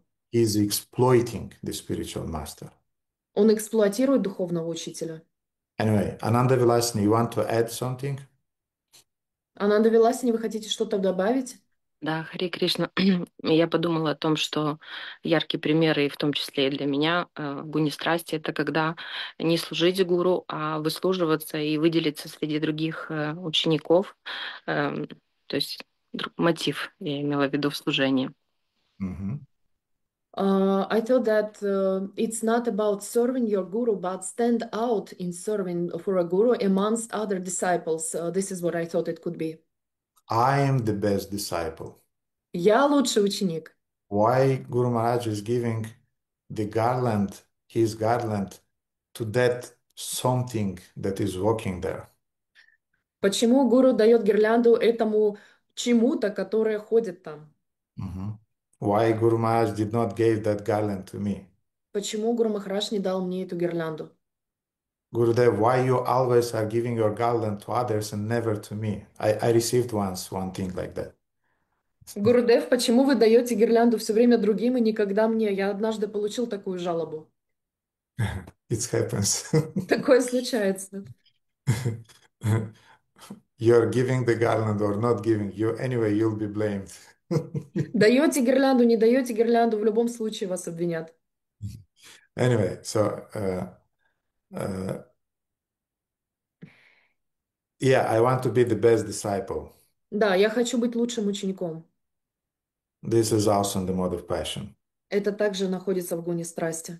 I want to do all the personal service to the spiritual master. Я хочу делать все личные служения для своего духовного учителя. And as I said, I've been in your shoes Как я сказал, я был на вашем месте. and I know what is it. Я знаю, каково это. And in 93, when I was serving Svotra Swami in Timișoara in Romania, В 93-м году, когда я служил с Свами в Тимишаре в Румынии, I was washing his clothes, я стирал его одежду, I was cooking, я готовил, I was cleaning his room, я убирал его комнату, I was washing his car, я мыл его машину, I was washing his shoes, я мыл его обувь, I was giving him water during the class, я подавал ему воду во время лекций, I was drinking the water that remained after the class. я пил воду, которая оставалась после лекций. And as a result of that, I was one-man show who was doing all the Guru Seva around him. И таким образом я был человеком шоу, который на самом деле делал все служения, которые касались гуру. Mhm. All of my God brothers and God sisters, they were picked out by me. Все мои духовные братья и сестры, они были отстранены благодаря мне. Они были очень разочарованы в результате. Разочарован. Мгм. And I remember one God brother, he came and said, give me at least one sock to wash. И я помню, как мой духовный брат подошел ко мне и сказал, дай мне хотя бы один носок постирать. And I said, no way, И я сказал, нет, не дам. I'm doing it.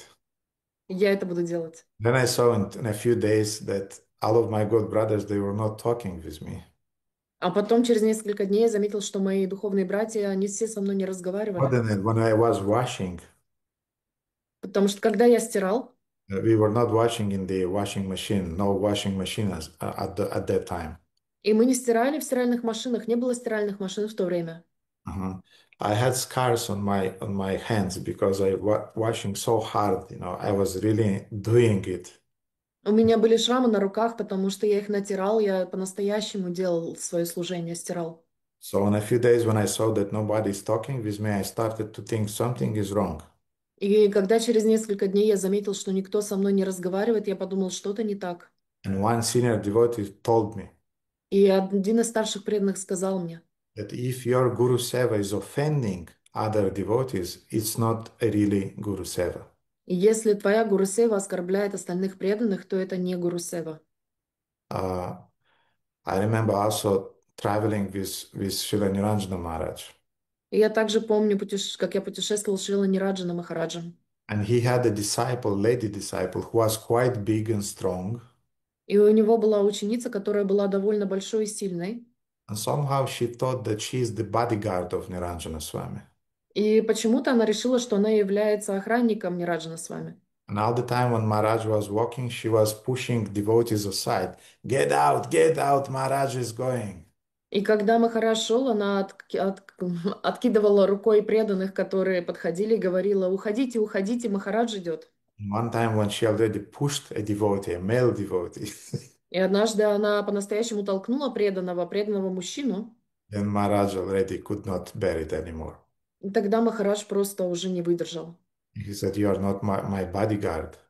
Ты не моя охранница. And in the name of Guru Seva, you should not offend your God brothers and God sisters. И во имя своей Гуру-севы ты не должна оскорблять своих духовных братьев и сестер. Therefore, who is a good servant? If you want to be the best disciple or the best servant, Таким образом, кто является лучшим слугой? Если ты хочешь быть лучшим учеником или лучшим слугой, the best servant is one who is facilitating the services of other God brothers and God sisters. He is supporting that service and is allowing those God brothers and God sisters also to serve Gurudev. таким образом, кто является лучшим учеником из всех? Тот, кто вдохновляет, поддерживает и позволяет другим ученикам выполнять служение, распределяя его и помогая им окружить заботой гуру. He is connecting those devotees to the spiritual master, not disconnecting them. Он присоединяет, он связывает духовного учителя с этими учениками, а не разрывает эту связь. That's exactly what Srimati Radharani is doing. She's connecting different gopis and manjaris with Krishna. She's not saying, get out of here, I am Radha, I am the best. Это именно то, что делает Шримати Радхарани. Она связывает Кришну с другими гопи и манджари. Она не расталкивает их руками и говорит: уходите отсюда, я все буду делать. And therefore, Krishna loves her. И поэтому Кришна любит ее. So if you want to be the most beloved disciple, Поэтому, если вы хотите быть самым любимым учеником, then serve other disciples of your Gurudev. тогда служите остальным ученикам вашего Гурудева. Don't think who is he that he is there nearby, Guru Maharaj, 24 hours a day. А не так, что да кто он такой, чтобы находиться рядом с Гуру Махараджем 24 часа, 7 дней в неделю. The spiritual master has his own reasons why he's keeping some disciples nearby. У духовного учителя свои причины, по которым он возле себя держит определенных учеников. And you should respect that decision. И вам нужно уважать это решение. And you should see some good things in those disciples and devotees and learn from them. И вы должны видеть хорошие качества в этих учениках и учиться у них. But anyway, a disciple in the mode of passion, he has always his own agenda. Но в любом случае ученика, который находится в гуне страсти, у него свои собственные планы. And usually when he is putting some pictures with the spiritual master И когда он выставляет фотографии со своим духовным учителем on his Facebook or Instagram or whatever, на Фейсбуке, Инстаграме или что-то такое, then the spiritual master is somewhere in the back. So usually it's like me and Gurudev there. и Гурудев обычно сзади. Я и мой Гурудев, селфи такое. It's not Gurudev and me behind. It's Это vice versa. а не так, что Гурудев впереди, я позади него. Все наоборот. Mhm. Anyway, so another, how to say, another trace of the service to Gurudev in the mode of passion Другие черты служения Гурудеву в гуне страсти. false expectations from the spiritual master. Ложное ожидание от духовного учителя. He has to reply to my messages. Он должен отвечать на мои сообщения. He has to reply to my phone calls. Он должен отвечать на мои звонки. He has to talk with me whenever I want. Он должен разговаривать со мной, когда мне этого захочется. And if he is talking 5 minutes more than he is talking with me, with somebody, I mean, there are some devotees with whom he is talking 25 minutes, but with me he spoke only 20 minutes. I have a problem with that. Но если он разговаривает на 5 минут дольше, например, если он со мной разговаривает 20 минут, а с кем-то 25, то у меня возникают проблемы. Mhm. Or, for example, you treat your spiritual master as a psychologist, not as a spiritual master. Или, например, вы обращаетесь со своим духовным учителем как с психологом, а не как с духовным учителем. He should solve my emotional problems. Он должен разрешить мои эмоциональные проблемы. Or if she is a woman, then he should function as my husband, giving me that male emotional protection that I don't receive from my husband. Или если это в случае женщины, то он должен вести себя как исполнять обязанности моего мужа, давая мне эмоциональную защиту, потому что мой муж не дает мне ее. He always have to be concerned with my fears and my anxieties. Он всегда должен быть э, осознан о моих страхах, о моих беспокойствах. And if he doesn't do that, И если он этого не делает, then I'm running to another guru. тогда я тут же убегаю к другому гуру. So again, the disciple mode of passion, he is not staying, he's not remaining, he's not in this Upanishad mood. Поэтому у ученика в гуне страсти он старается убежать, он не остается, он не находится в том же месте, он не находится в умонастроении Упанишад. Upanishad means sit nearby and remain there Упанишад означает «садись рядом и оставайся там» and listen, и слушай, absorb, imbibe, learn. впитывая в себя знания, поглощая их и учись. So, a disciple mode of ignorance, guru drohi, Итак, ученик в умонастроении, в гуне невежества, гуру Дрохи, in the mode of passion, guru bhogi, в гуне страсти, гуру Бхоги, he is exploiting the spiritual master. он эксплуатирует духовного учителя. And what do you think a disciple in mode of goodness would look like? What would be his or her mentality? А как вы думаете, как бы выглядел ученик в умонастроении гуне благости? Какое у него было бы отношение к гуру? Mataji Chandramala? Hare Krishna, he or she can see the Guru as a tool to reach spiritual perfection. Он или она могут видеть духовного учителя как инструмент для достижения духовного совершенства. So it's a subtle thing, interesting thing, Это очень тонкая, интересная вещь, that you perceive the spiritual master as a means. что вы воспринимаете духовного учителя как инструмент. Again, a little bit impersonal Опять же, немного безличностно, is better than just having a relationship with the picture, нам получше, чем иметь взаимоотношения с изображением духовного учителя. but still, yet he is not your life and soul. He is just a means for me to get liberation, to get perfection. Но, тем не менее, он не является вашей душой, вашей жизнью. Он является всего лишь инструментом для достижения духовного совершенства. Who is your guru? Кто ваш гуру? He is the mechanism for burning my karma. Он является механизмом по сжиганию моей кармы. Anyway, it's more like mode of passion than mode of goodness, but anyway, it's there, yeah. Это больше гуна страсти, чем гуна благости, но все еще там находится. What else would you like to say regarding what is the attitude of a disciple in mode of goodness? Что еще вы можете по этому поводу сказать? Каков ученик в умонастроении гуни благости? Радаканта? Харе Кришна, может быть, это такой показной ритуализм, не погружение в личность гуру. Благочестивая деятельность ради благочестивой деятельности, но не ради самой личности. It's a pious activity for pious activity, but not for a personality itself. Very ritualistic, very show off. Also, in this Turkish festival, I spoke about two types of servants of the spiritual master. Также на турецком фестивале я говорила о двух типах учеников духовного, по отношению к духовному учителю. Sadharana Sevaka Садарана Севака and Vishramba Sevakas. и Вишамба Севака. Sadharana is more concerned about his own sadhana. Садарана более обеспокоен своей собственной саданой. He is not so concerned about serving the spiritual master. И он не так обеспокоен служением своему духовному учителю.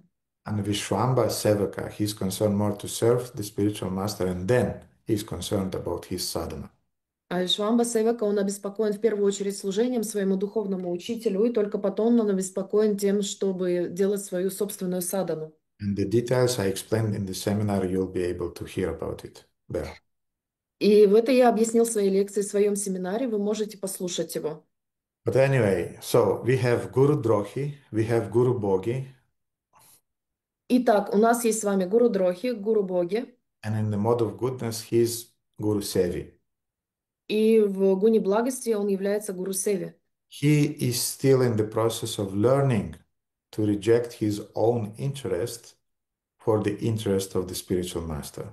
Он все еще находится в процессе обучения, отречения от своих собственных желаний для того, чтобы полностью служить гуру. He is, as I said, more for him, the anga, the main spiritual practice is his own sadhana, his own peace of mind. Его главное служение — это садхана, его собственная практика. Mhm. And often such disciples, they're attached to do their service in some peaceful environment. И такого рода ученики, они очень привязаны к тому, чтобы выполнять свою севу в очень умиротворенной обстановке. So far as Guru Seva doesn't bother me and doesn't take me out of my zone of comfort, I'm serving him. И если Гуру Сева не вытаскивает меня из моей зоны комфорта и имеет подходящие условия, я буду ее делать. But if I'm not sleeping during the night, if I'm 24 hours just busy doing different things, then no, it's not about me. Но если я не могу спать ночью, если мне 24 часа надо служить, тогда нет, это не мое. Mhm. I just need a peaceful environment to serve. Мне нужна умиротворенная обстановка для того, чтобы служить. Who amongst you read that famous book, Autobiography of a Yogi, Кто из вас прочитал эту знаменитую книгу «Автобиография йога» by Swami Yogananda? с вами Йогананда? I'm not recommending to read it. Я не рекомендую вам ее читать. But for preachers, since everybody, all the yogis, usually when they start to talk with you, they're saying Yogananda, the autobiography of a yogi. So as a preacher, I had to read it. Но для проповедников, в качестве проповедника, поскольку вы от всех йогов услышите Йогананда, именно для проповеднической деятельности я должен был прочитать эту книгу. And of course, Yogananda was an impersonalist. И, конечно, Йогананда был имперсоналистом. But yet, here and there, he had some interesting things that I thought that we can use it. Но и тут в паре мест я увидела некоторые интересные моменты, которые мы можем использовать.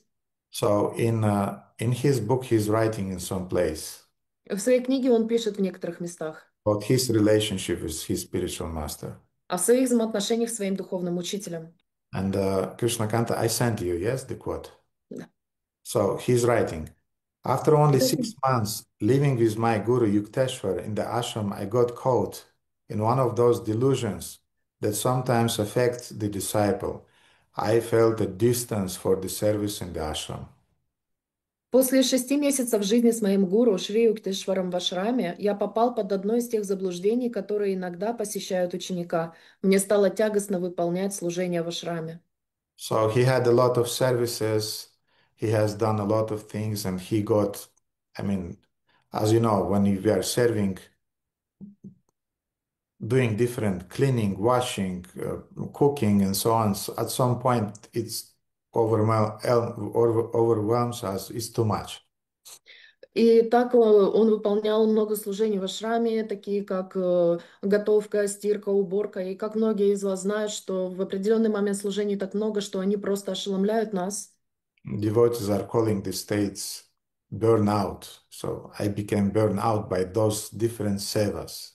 Преданные называют это состояние выгореть, то есть я выгорел из-за своих служений. So one day Yogananda, he's addressing Yukteswar.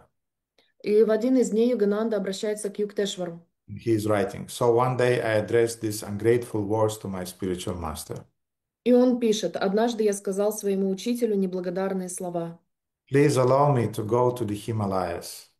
Пожалуйста, позвольте уйти мне в Гималаи. I hope that there, in solitude, I will perfect my inner spiritual realization». Я надеюсь, что в уединении достигну внутреннего духовного совершенства. Who had this desire? So I can't bear it anymore in this ISKCON. I just У кого было такое умонастроение, такие желания? Все, я не могу, я не выдерживаю больше в этом исконе. I just want to go to India and sit in Rishikesh and bathe in the Ganga and just eat simply and do my rounds and that's it. Я просто хочу ехать в Индию, сидеть в Ришикеше, купаться в Ганге, просто кушать и воспевать свои круги. My spiritual master is always pushing me to the limit. Мой духовный учитель всегда подталкивает меня к крайностям. До предела До использует. Мгм. And he is not making me surrender just 100%. Он не просто заставляет меня предаться на 100%, He's also 108%. он хочет 108%. I cannot bear it anymore. Я больше не могу это выдерживать. Want to go to Himalayas. Я хочу пойти в Гималаи. We saw a lot of kung fu movies in our childhood, Мы видели очень много фильмов с кунг-фу в нашем детстве. and we have this imagination that the spiritual master, he is just a sage who is just always praising you. И у нас есть эта картинка в уме, что наш духовный учитель — это такой мудрый, добрый учитель, который всегда вас хвалит. And I remember when Srila Shivaram Maharaj told me once that Radha Govinda, 8 hours a day is your working day. И я помню, как Шрила Шиварамасвами Махарадж сказал мне: Рада Говинда, 8 часов в день — это твой рабочий день.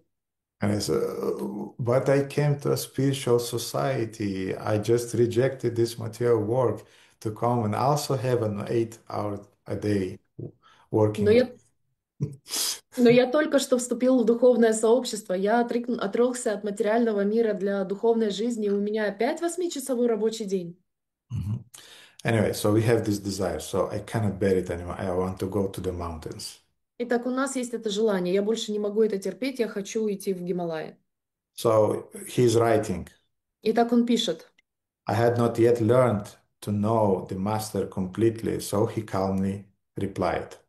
я еще не знал учителя полностью, и он спокойно ответил: So many mountaineers live in the Himalayas without possessing any divine spiritual realizations. многие горцы живут в Гималаях, но ни один из них не обладает духовным знанием. It is better to seek wisdom from a man striving for spiritual enlightenment than from an inert mountain. Лучше искать мудрость у человека, стремящегося к просветлению, чем у неподвижной горы. And I had devotees friends who went to Brindavan. They said it's too much seva in the ashram and the temple. I'm going to Vrindavan. И у меня есть друзья, духовные братья, которые уехали во Вриндаван, они сказали, что в ашраме очень много севи, и они решили уехать туда. And there, of course, they learned speaking a little Hindi. И, конечно, они выучили немного хинди. And they, of course, learned to wear those lungis, short dhotis on them, like Aindra style. И они научились носить эти лунги, эти короткие доти в стиле Индры. And of course, they had those long shikhas. И у них появились эти длинные шикхи. And of course, they put those earrings from Tulasi Mala, offer it to Radhishyam. In Krishna Balaram Mandir, they put on their ears. И у них появились эти серьги из Туласи, которые были предложены Радхишьям в Кришна Баларам Мандире. And of course, they started wearing birds like sadhus. И они даже начали носить бороды, как эти саду.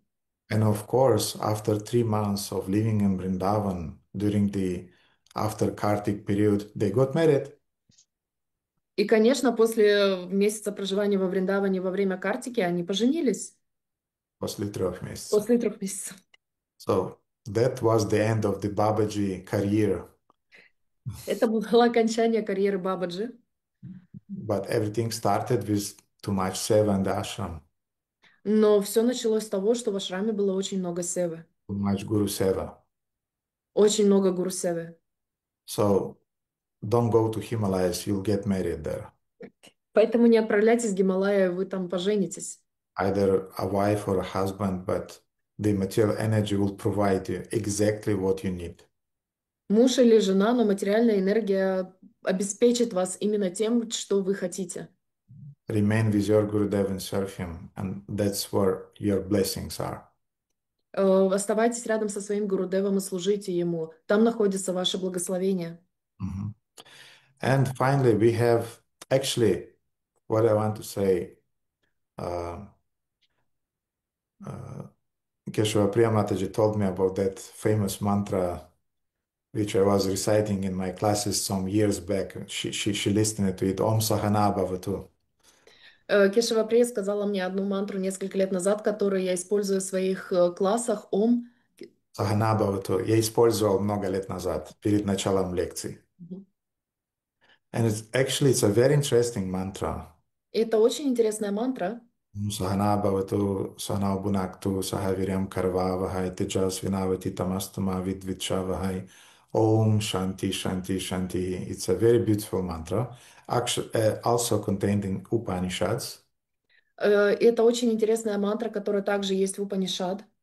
And this mantra is helping the disciple to develop this mood of Upanishad. И эта мантра помогает развить ученику это умонастроение Упанишад. That, oh my dear spiritual master, please awaken in me spiritual knowledge during our journey together. О, мой дорогой духовный учитель, помоги мне пробудить свет духовного знания на нашем совместном духовном пути. May God protect us both on this path. Пусть Бог защищает нас обоих. May we would be nourished and will quench our thirst for knowledge on this path. Пусть Он питает нас и утоляет нашу жажду мудрости. May we work together with virya, with energy on this path. Пусть мы трудимся вместе с вирьей, великой энергией и решимостью. May our study invoke enlightenment. Пусть наше изучение принесет просветление. And the most important, may there be no any hostility or envy in our sacred relationships. И самое важное, пусть не будет между нами вражды и зависти в наших священных взаимоотношениях. Om Shanti Shanti Shanti. Ом, мир, мир, мир. So in other words, the Vedic sages, they knew the sickness that we have as disciples. Другими словами, ведические мудрецы знали эту болезнь, которой мы подвержены. They knew that we can become envious even of our spiritual master. Они знали, что мы можем стать завистливыми даже по отношению к своему духовному учителю. What to speak of becoming envious towards our god sisters or god brothers. Что уж говорить о том, чтобы быть завистливыми по отношению к своим духовным братьям и сестрам. So they gave us this mantra to meditate upon and to work on that attitude. Они дали нам эту мантру для того, чтобы медитировать над ней и развивать в себе это отношение. That whatever happens, may envy not affect me. I want to remain with you. Что бы ни случилось, я не хочу, чтобы нас настигла зависть, я хочу оставаться рядом с тобой. And finally, we have transcendental relationship with the spiritual master. И также у нас есть трансцендентные взаимоотношения с духовным учителем. And what do you think? What would transcendental relationship would look like with the spiritual master? И как вы думаете, как бы выглядели трансцендентные взаимоотношения с духовным учителем, These are actually the real relationship with the spiritual master. которые являются на самом деле настоящими взаимоотношениями с духовным учителем? Виктор, пожалуйста. Тадвидхи пранипатена парипрашнена севая. Tadvidi pranipatena pariprashnena sevaya. Yes, pranipat pariprashnan sevaya. Да, пранипат припрашной севана. And pranipat means Пранипат I'm означает surrendering to you «я тебе предаюсь wholly полностью, without a return ticket. без обратного билета. I remain. Я остаюсь. Whatever happens, I remain. Что бы ни случилось, я остаюсь. I'm not abandoning you. Я тебя не покину. I'm not rejecting you. Не отрекусь от тебя. I go on serving you Я буду продолжать служить тебе, because I don't have any self-interest. потому что у меня нет никакого эгоистичного интереса. Your interests are my interests. Твои интересы — это мои интересы. Your well-being is my well-being. Твое благосостояние– это мое благосостояние. Whatever is making you happy is making me happy. Что приносит тебе радость, то приносит радость и мне. Therefore, I want to serve you so that you'll be happy. Поэтому я хочу тебе служить так, чтобы ты был счастлив. So, a disciple on transcendental level is abandoning his own will. Итак, ученик на трансцендентном уровне отказывается от своей собственной воли. Thy will, not mine will. Да будет воля твоя, не моя. Mhm. And as a result, yasyadeve parabhaktir yathadeve tathagurau tasyartikat hita prakashante mahatmana. As we spoke already, we mentioned this verse that the one who has full bhakti towards the Lord and towards the spiritual master, and his heart, all the knowledge is prakash, is manifested. И таким образом происходит то, что мы обсуждали с вами в предыдущем стихе, что те великие души, которые имеют непоколебимую бхакти преданности к Богу, к своему духовному учителю, все смыслы ведического знания открываются автоматически. And I want to say, when you have this mentality that thy will, not mine will, И я вам хочу сказать, что когда у нас это умонастроение, что да будет воля твоя, а не моя, mhm. So the spiritual master is saying, today you are a temple president. например, духовный учитель говорит, сегодня ты президент храма. And we don't start this, why me, I'm not qualified, or yes, yes, I'm very qualified. И мы тогда говорим, о, нет, нет, я не квалифицирован, или да, да, я очень квалифицирован. Okay, if you want it, I'm doing it. Хорошо, если ты хочешь, чтобы я это сделал, я это сделаю. Then the next day he's saying, you're not a temple president anymore, you are just washing the floors in the temple. А на следующий день он говорит вам, все, ты больше не президент храма, ты будешь просто мыть полы. You are cleaning man or cleaning lady. Ты уборщик или уборщица. How can you dare, Guru Maharaj? I'm a Brahmana. I'm not doing this menial service. Да как вы смеете, Гуру Махарадж, я же брамана, я не буду выполнять это низкое служение. I know 25 shlokas. Я 25 шлок знаю. No, you're happy Нет, ты счастлив, because you're not interested about the position. потому что тебя не статус интересует. You are interested in the possibility to do the seva, the very seva. That's your nourishment, not the position. Тебя интересует суть сева, что ты можешь послужить, а не статус или позиция. Mhm. We had a lot of leaders in our society who were complaining that they've been taken, their services were taken away. Но у нас есть много преданных, которые были на лидерских позициях, которые жаловались, что у них эти лидерские позиции забрали. I've been also in a situation when my position was taken away. И я тоже был в ситуации, когда у меня забрали мою позицию, мое положение. Param Gurudev took away a few of my positions actually. Парам Гурудев у меня несколько моих позиций забрал. And yes, I was about like, Gurudev, you sure you want to do that? И да, я немного был такой, Гурудев, вы уверены, что вы хотите это сделать? But then I remembered I came here to serve him, not to have a position. А потом я вспомнил, что я здесь для того, чтобы служить ему, а не для того, чтобы стоять на какой-то In позиции. our ISKCON, we never had a complaint that I wanted to wash the floor and they took away my position. И у нас в Исконе никогда не было жалоб, чтобы кто-то пожаловался. Я хотел полы мыть, а у меня забрали это служение. I wanted to cut vegetables at the kitchen and they took away my position. Я хотел овощи нарезать на кухне, они у меня забрали мое служение, мою позицию. But when you were the head pujari or the head uh, of the book distribution department or the head of the temple, then if you are removed from that position, they took away my service. Но когда вы являетесь главным пуджари или президентом храма, или вы являетесь главным на распространении книг, тогда немедленно, если у вас забирают ваш статус, вашу позицию, вы говорите, о, у меня забрали мое служение, мой статус. Dear devotees, I want to say, in ISKCON, you will always have the possibility to wash floors, И, дорогие преданные, я хочу вам сказать, что в Искон у вас всегда будет возможность мыть полы, cut vegetables, резать овощи, distribute prasadam during the Sunday feasts.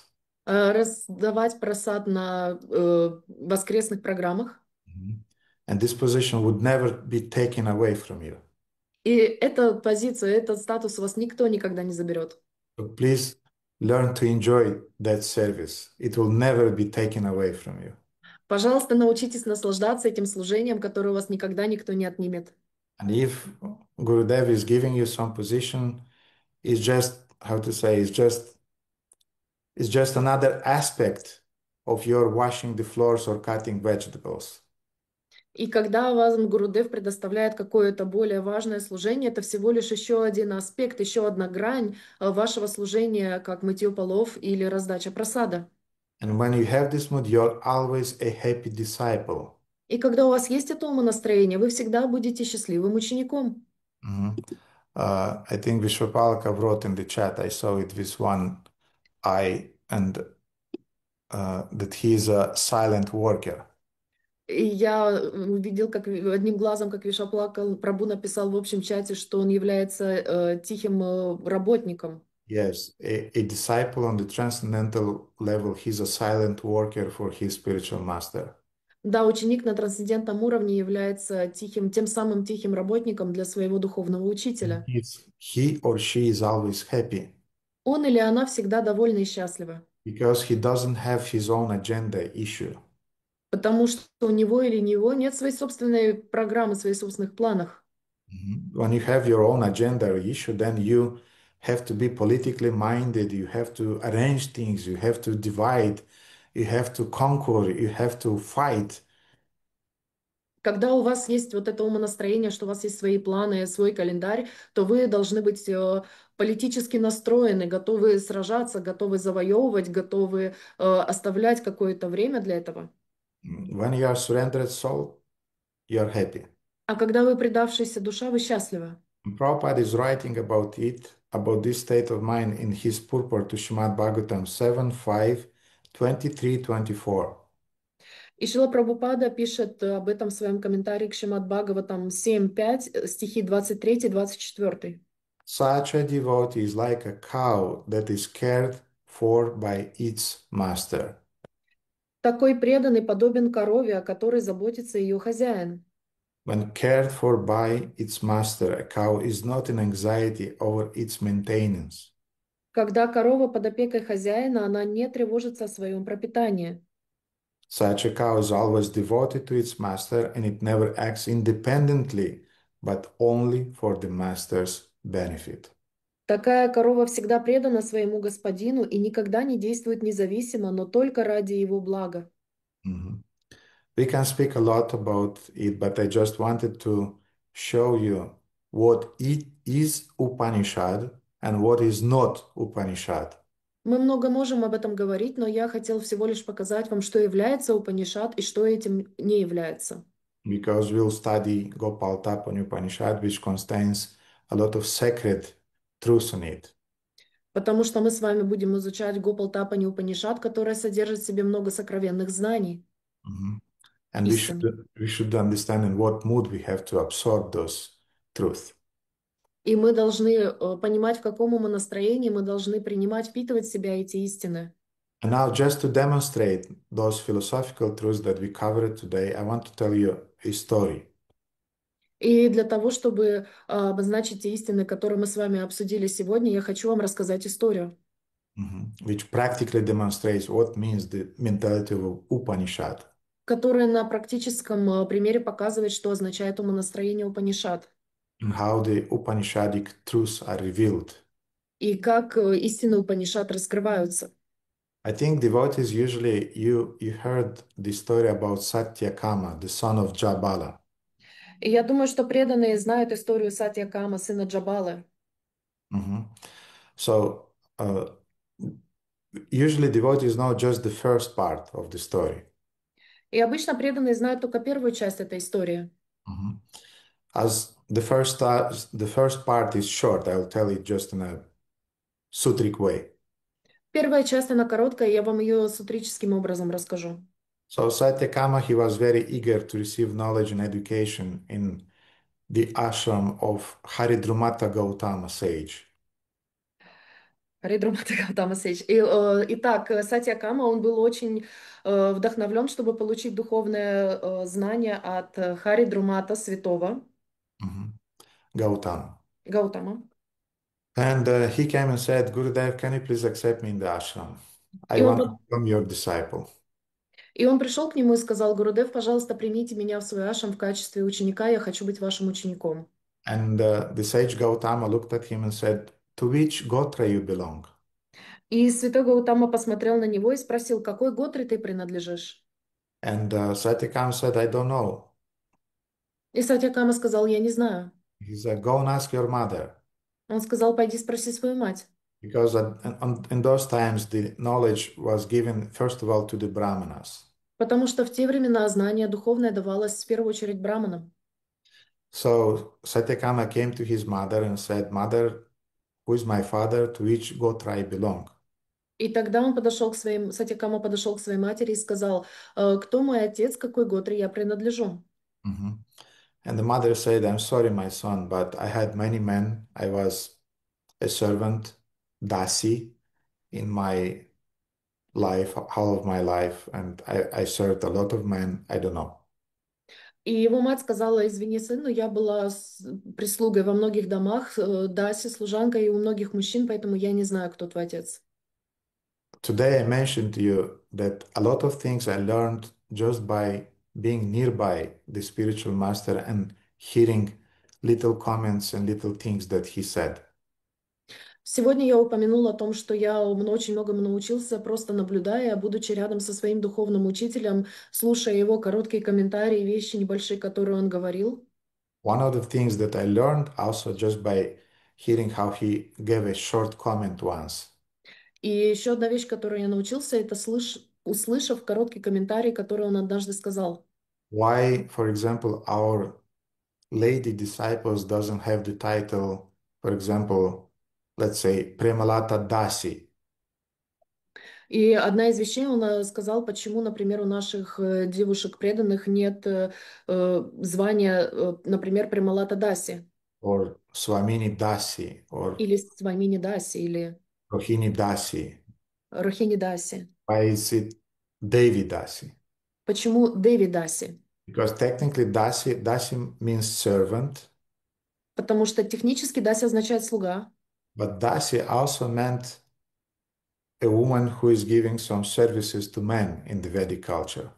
но Даси означала также слугу, которая обслуживала мужчин в ведические времена. In order to distinguish a Dasi who was doing that from a disciple Dasi, servant of the spiritual master, we put there Devi.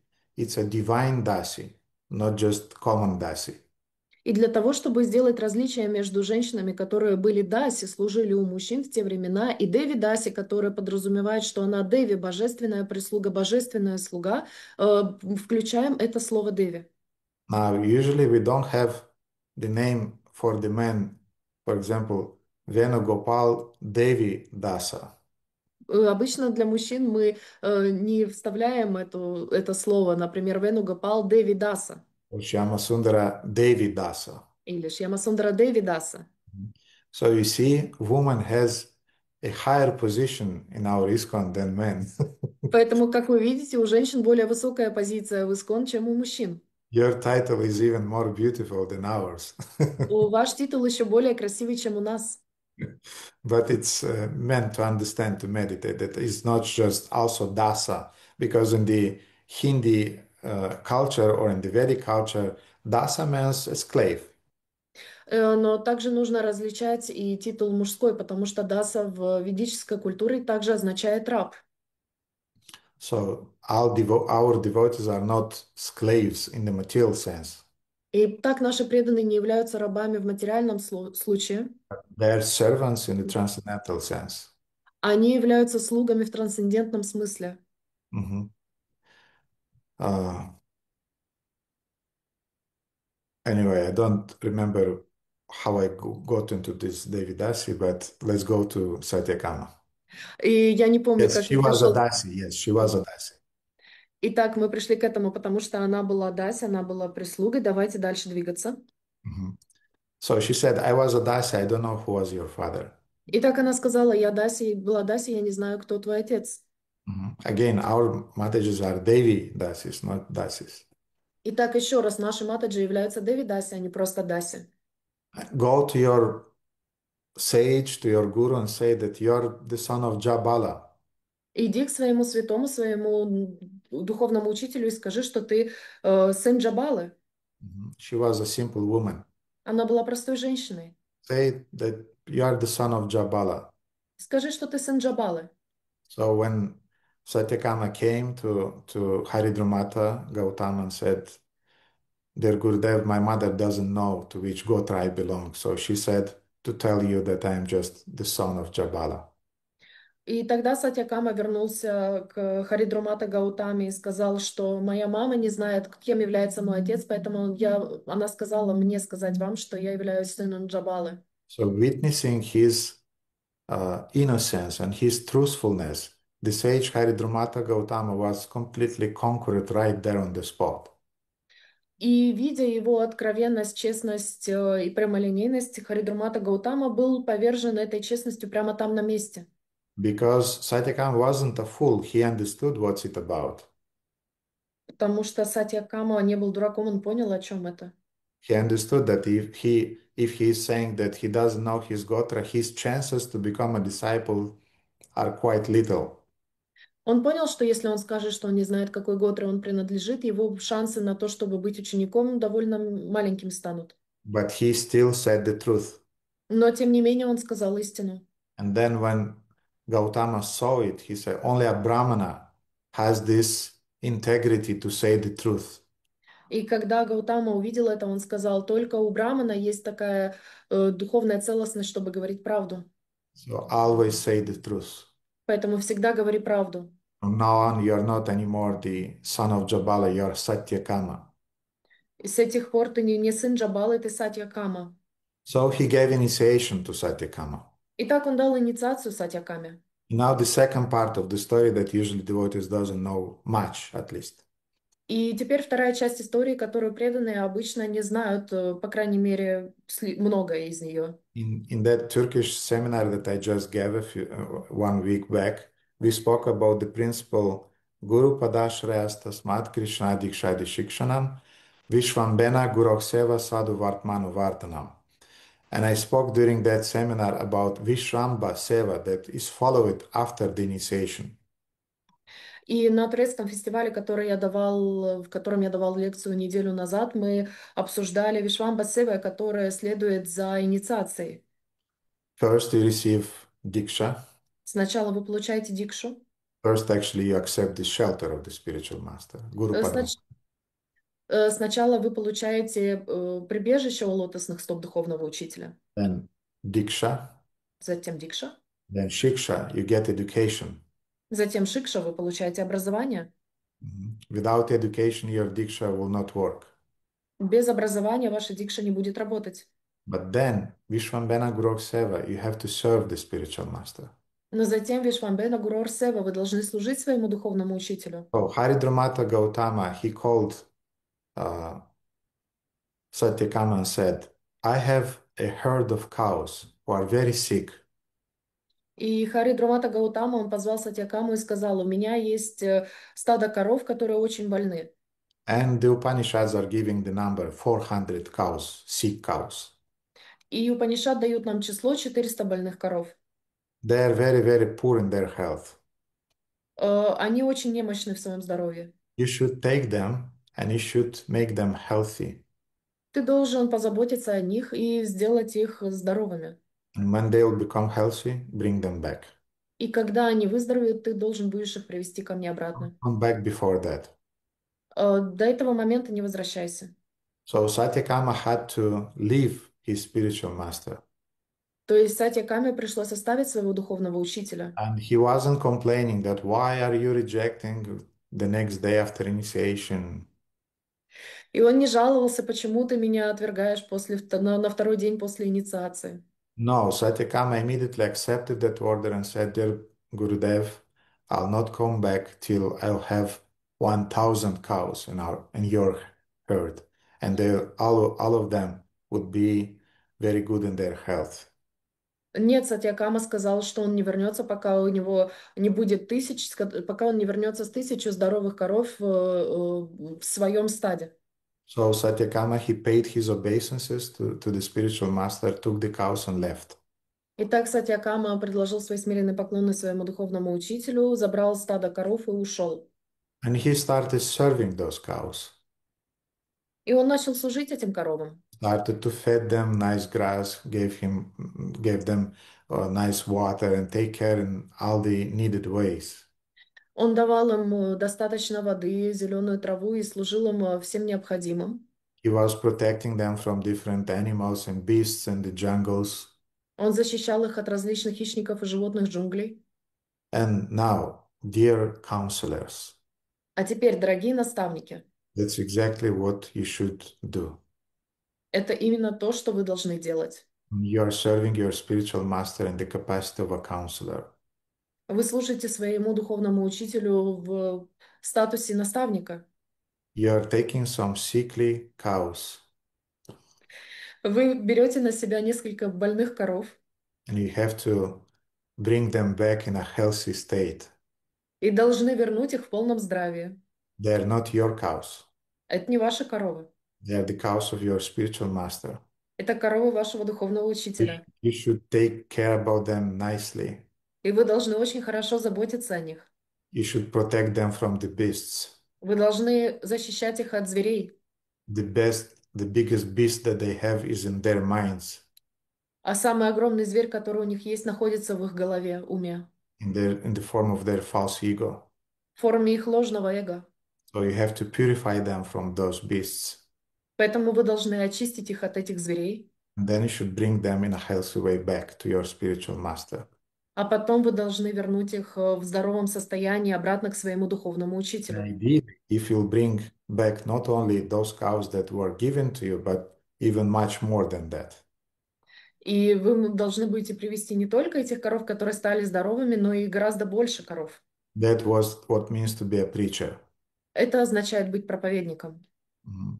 You are not only taking care about the devotees that were entrusted to you, but you are making other devotees also and bringing them to your spiritual master. Вы не только заботитесь о тех учениках, которых вам доверили, но вы и делаете еще новых последователей, новых учеников для You are своего. initiating, if you are in the position to initiate them, you are initiating them not because they are your property, they are the property of your spiritual master. Вы инициируете их не потому, что они являются вашей собственностью, они являются собственностью вашего духовного учителя. Anyway, Satyakama, so he started to take care in a nice way. Итак, Сатьякама стал заботиться подобающим образом о коровах. And because of his mood of serving his spiritual master, he pleased the Supreme Lord in his heart. И из-за того, что он хотел удовлетворить своего духовного учителя, он удовлетворил Верховного Господа, который находился в его сердце. And gradually these cattle, they regain their strength, they become very beautiful, very healthy, and they reach the number of 1,000. И постепенно эти коровы благодаря заботе стали более здоровыми, более красивыми, и их число увеличилось до 1000. And Satyakama wasn't thinking, now I'll bring 1,000 cows to my Gurudev and he'll be so, so happy. И Сатьякама не был таким, что ну вот сейчас я 1000 коров приведу своему Гурудеву, он будет так счастлив. He was thinking that by Krishna's mercy, the herd grow and I'll bring them back to Gurudev.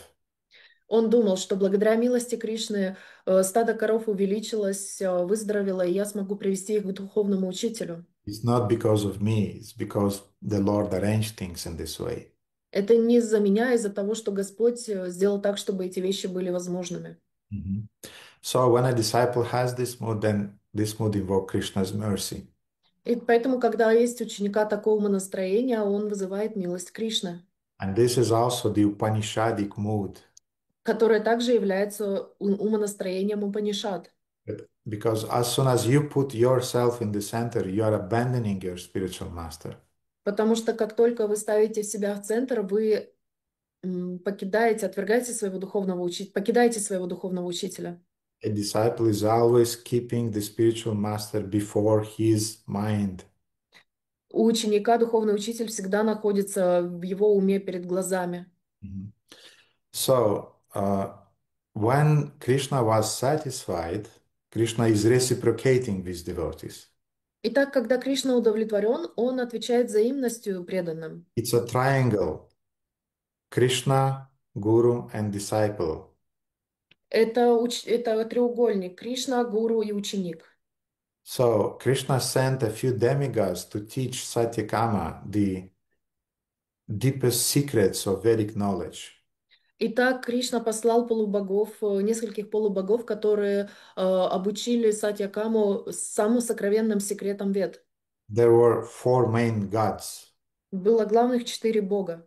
Vayu, Agni, Aditya, and Prana. Ваю, Агни, Прана и Адитya. Mhm. And they came in the form of a bull, И они пришли в форме быка, the form of the fire, огня, swan, лебедя. and there is a bird which is called diver bird. It's going under the water like И есть птица, которая ныряет под воду, под воду. diver bird. Anyway, so all those demigods and those forms, they taught Satyakama the knowledge about Brahman, about the absolute truth. Э, И птица водолаз. И когда они все пришли к Сатьякаме, они хотели научить его этим сокровенным знаниям из Вед. And as a result of being taught directly by the demigods, Satyakama, of course, got enlightened. И из-за тех знаний, которые подарили ему эти полубоги, Сатьякама стал просветленным. Mhm. And he and this happened on the way back to the Guru's ashram. И это произошло все на пути обратно к ашраму своего духовного учителя. And when Haridrumata Gautama saw Satyakama being enlightened, he immediately asked him, И когда Харидрумата Гаутама увидел своего ученика просветленным, он сразу же спросил его. he said that Satyakama, you are filled with light and you are enlightened. How it happened? Он сказал: Сатьякама, ты полон света, ты просветлен, как это произошло? Who gave you this knowledge of Brahman? Кто дал тебе это знание Брамана? I would like to know it. Я бы хотел это знать. Mhm. And Satyakama, he remained Satyakama. И Сатьякама, он остался Сатьякамой.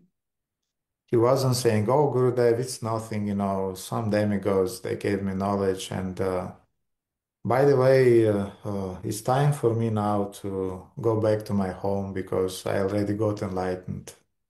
О, Гурудев, ничего такого, это просто несколько полубогов, которые дали мне знания, теперь я просветлен. И, кстати, сейчас мне пора уже возвращаться домой, потому что у меня теперь есть все самое сокровенное знание. You've done your job, and the demigods gave me some higher knowledge, and so I have to go and I have to now accept disciples. Ты выполнил свою работу, я получил благословение от полубогов, и теперь я просто могу отправляться обратно домой и делать своих собственных учеников, инициировать. No, Satyakama remained in this Upanishad mood. Нет, Сатьякама остался в этом умонастроении Упанишад. He said, Master, I was not given instruction by any human being. Он сказал: учитель, мне не было дано наставление ни одним человеческим существом. I've been instructed by gods. Меня наставляли боги. But even so, please, you should teach me the spiritual master, the spiritual knowledge. Но даже если и так, то только ты должен дать мне духовное знание. Lessons taken from one's own guru have the most auspicious results. Уроки, которые учатся от своего духовного учителя, имеют самый благоприятный, благочестивый результат.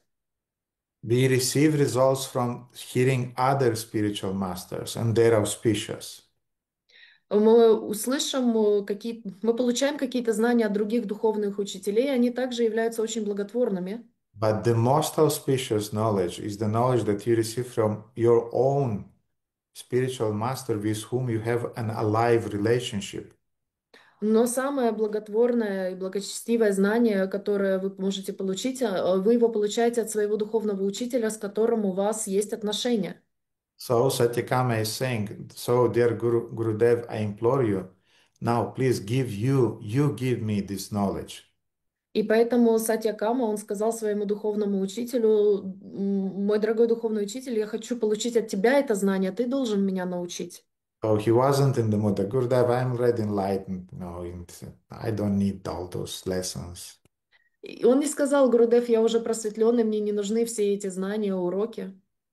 By the way, Satyakama became enlightened just by 4 classes. И, кстати, у Сатьякаму обучили только по 3 классам, Yeah, 4. for Chittaran. He participated just in 4 classes.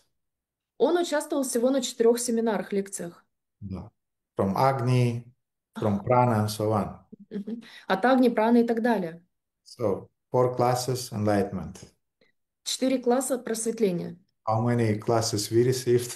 А у нас сколько с вами классов было? Anyway, so when Haridrumata, actually there is a purport by Shankaracharya, a very nice purport in this regard, quoted by some spiritual masters on our line. У Шанкарачарьи есть цитата, которая была использована учителями в нашей традиции.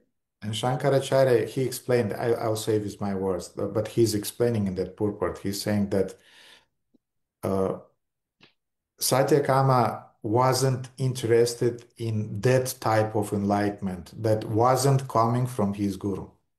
И Шанкарачарья сказал, что Сатьякама не был заинтересован в том виде просветления, которое он смог получить, но которое не происходило от его гуру. So even after being enlightened, he did not rejected his spiritual master. Upanishad, he remained.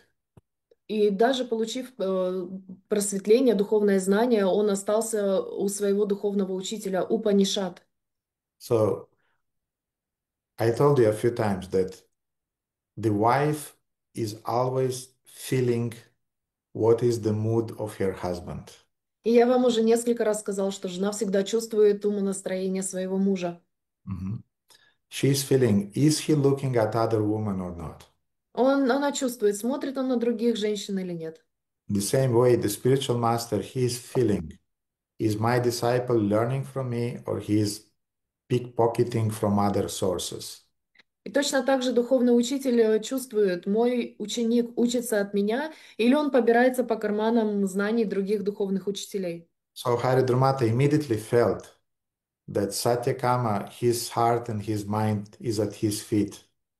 И Харидрумата немедленно почувствовал, что его ум его ученика, как и его сердце, находятся у его лотосных стоп. Satyakama wasn't a traitor. Сатьякама не был предателем. He was a faithful, loyal disciple, even in spite of being enlightened by some demigods. Он был верным, надежным учеником, несмотря на то, что его просветили полубоги.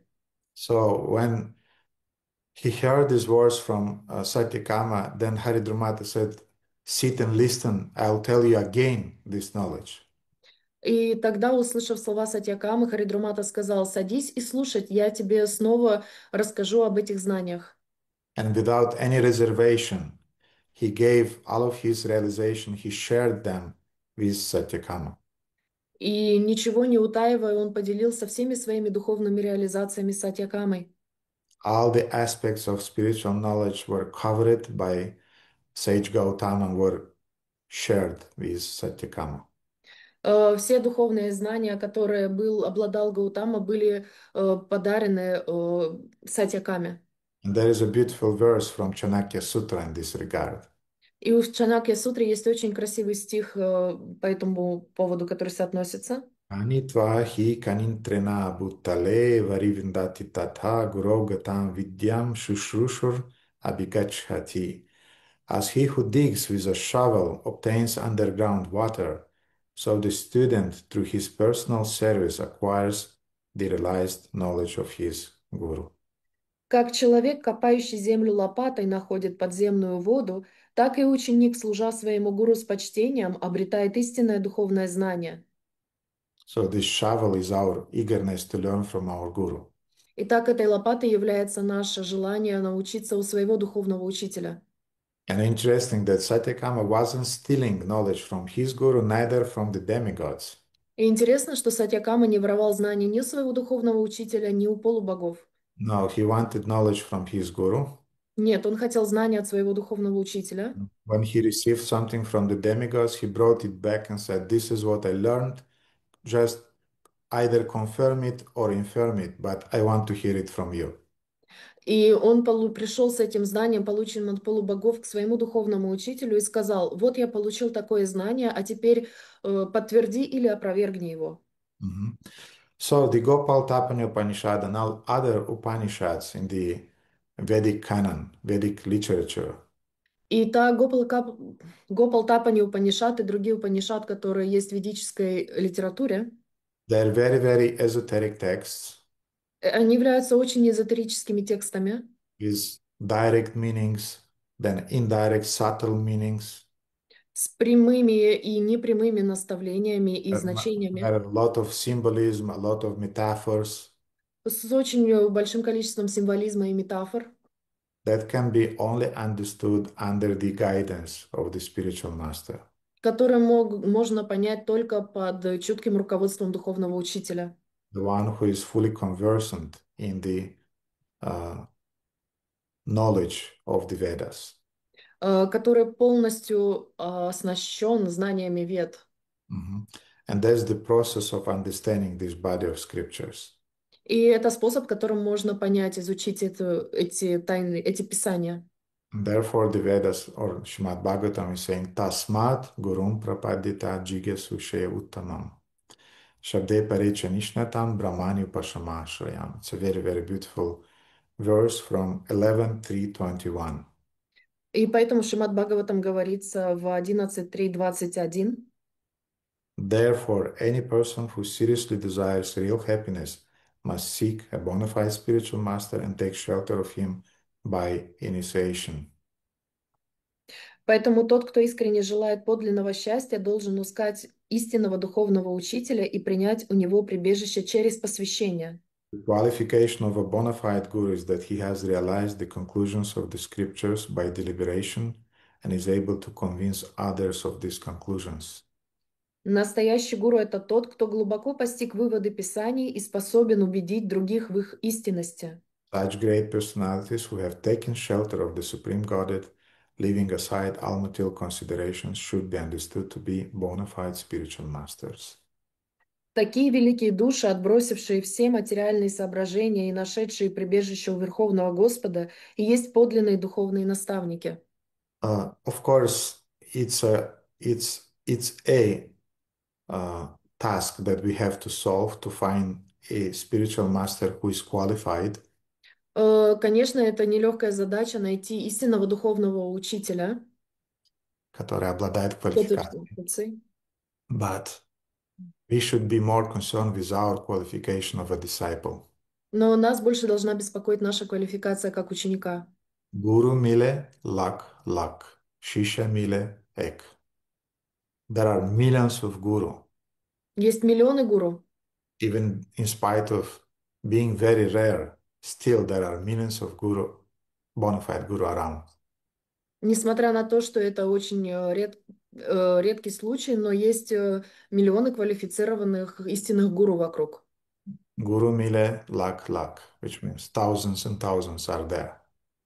Э, But Что, что означает сотни и сотни вокруг есть, shisha mile ek.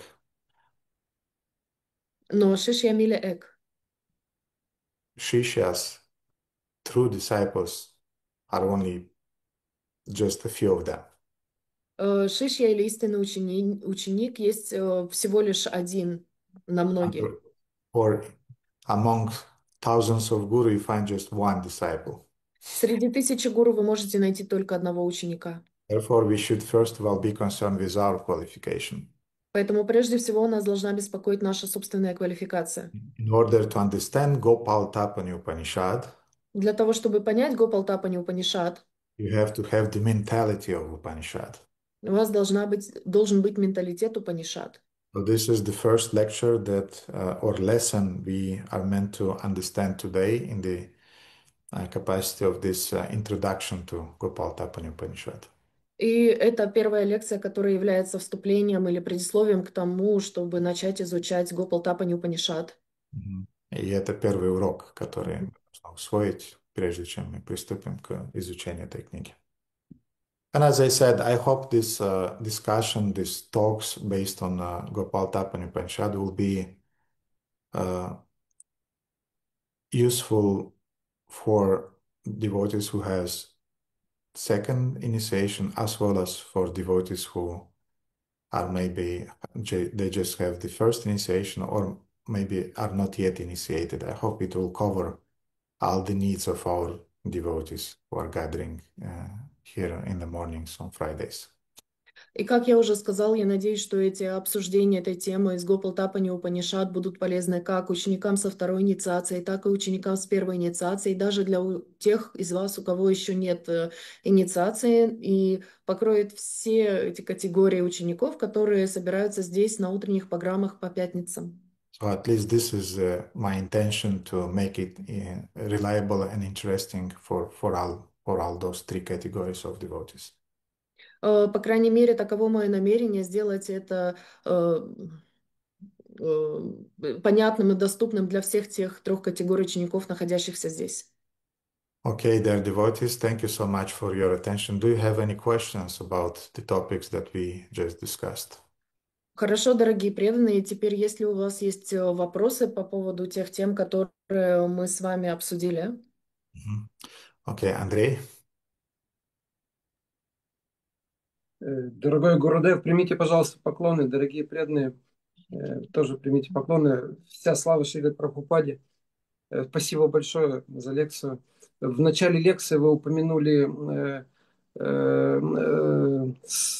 зачитали 3 текста из 11-й песни Шримад Бхагаватам. И вот в последнем тексте, он 8-й, по-моему, по счету в Шримад Бхагаватам, там начало этого текста, немножко ум у меня смутился, и, пожалуйста, пообъясните. Вот там я дословно зачитаю. «Если же вдруг человеку улыбнется удача, и у него разовьется вера, слушание, ну и так далее». Так вот, «Идричхая», то есть каким-то чудом по счастливой случайности.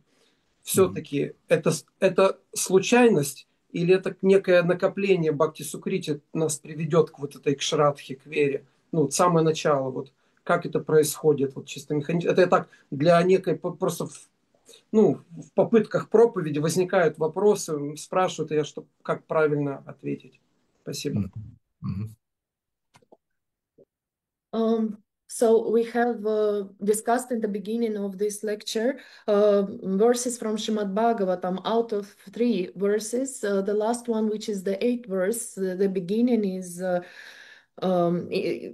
what Prabhu was interested in. If by any happy coincidence someone will evolve faith in Shravanam Kirtanam. So the question is, if it's like just an occasion, or it's Bhakti Sukriti which we have accumulated that will lead us to that faith, and it's necessary for the preaching, because when people ask what exactly will lead us to this.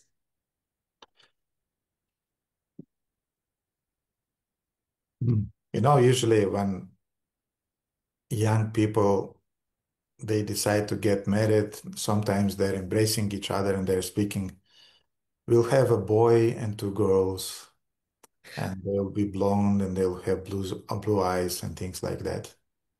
Вы знаете, когда в начале отношений молодые люди обнимают друг друга и обсуждают, вот у нас будет 3 детей, 1 мальчик, 2 девочки, у них будут светлые волосы и голубые глаза. So they're planning that we'll have kids, 2 kids, 3 kids, and so on. Они планируют, у нас будет ребенок, 2, 3. And then when they get married, А потом они женятся, and they try to conceive kids, и они пытаются завести детей. there's a whole science of begetting children. Есть целая наука о том, как нужно заводить детей. From the material point of view, from the spiritual point of view.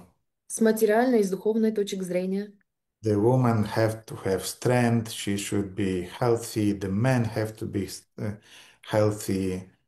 A lot of things should be taken in consideration to have this conception. Женщина должна быть сильной и подготовленной, мужчина также должен быть подготовленным и здоровым. Очень много вещей нужно решить для того, чтобы сделать это зачатие возможным. Mhm. And as Prabhupada said, that if the man is healthy and the woman is healthy, then the child appears. И как Прабхупада сказал, если мужчина здоров и женщина здорова, тогда рождается здоровый ребенок. So there is this always discussion. So how the bhakti appears, because of the sukriti or because of the sadhu sangha, or how it appears. И такой же вопрос возникает по поводу веры. Он возникает из-за бхакти сукрити или из-за садхусанги. What is this yadrichhaya? Что такое ядричхая?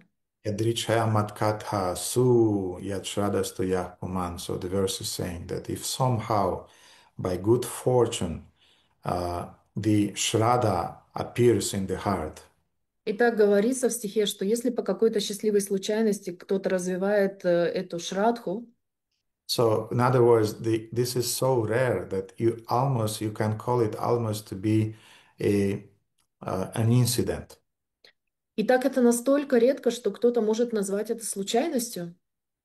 And we have our role to play in that, but there is also an external factor that is leading to that.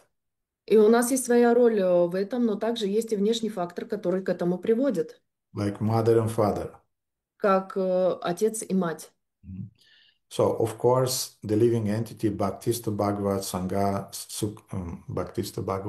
Sangena Parijayate Satsanga Prapeti Pumbir Sukritair Purva Sanjita. Of course, we have to have a lot of Sukriti, spiritual merits from the previous lives in order to come and to become qualified to receive bhakti. Конечно, у нас должно быть достаточно сукрити, достаточно благочестия из предыдущих жизней для того, чтобы развивать это бхакти. Mhm. And those sukriti are helping us to prepare ourselves. И это сукрити помогает нам подготовить себя. We become ready to receive it. Мы становимся готовыми получить это. Those sukriti is preparing us to become receivers. Это сукрити помогает нам стать теми, кто будет принимать.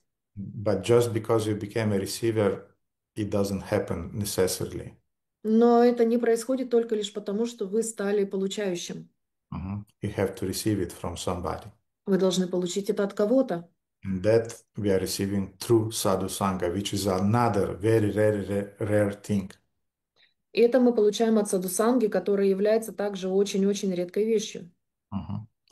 So, in other words, yadrichya means that somehow or other, it means we acquired enough sukriti from previous lives, and we were so fortunate to meet a devotee who is sharing his bhakti with us, and then this mystery is happening.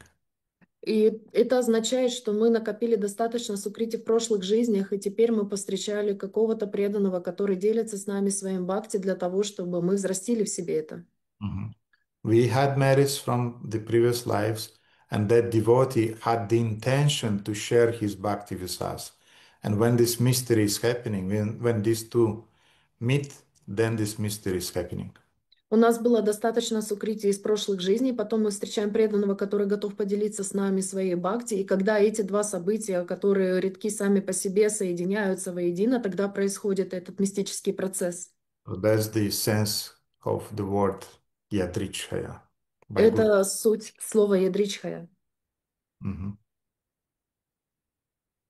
Спасибо большое, дорогой Гурдев. Спасибо вам за замечательный вопрос. I was just thinking about also this yadricha in the context of the another very famous word bhagya or bhagyavan. Я думал о сути слова ядричхая в другом аспекте, в бхагья или бхагьяван. Now the Kartik month started. Сейчас начался месяц Картики.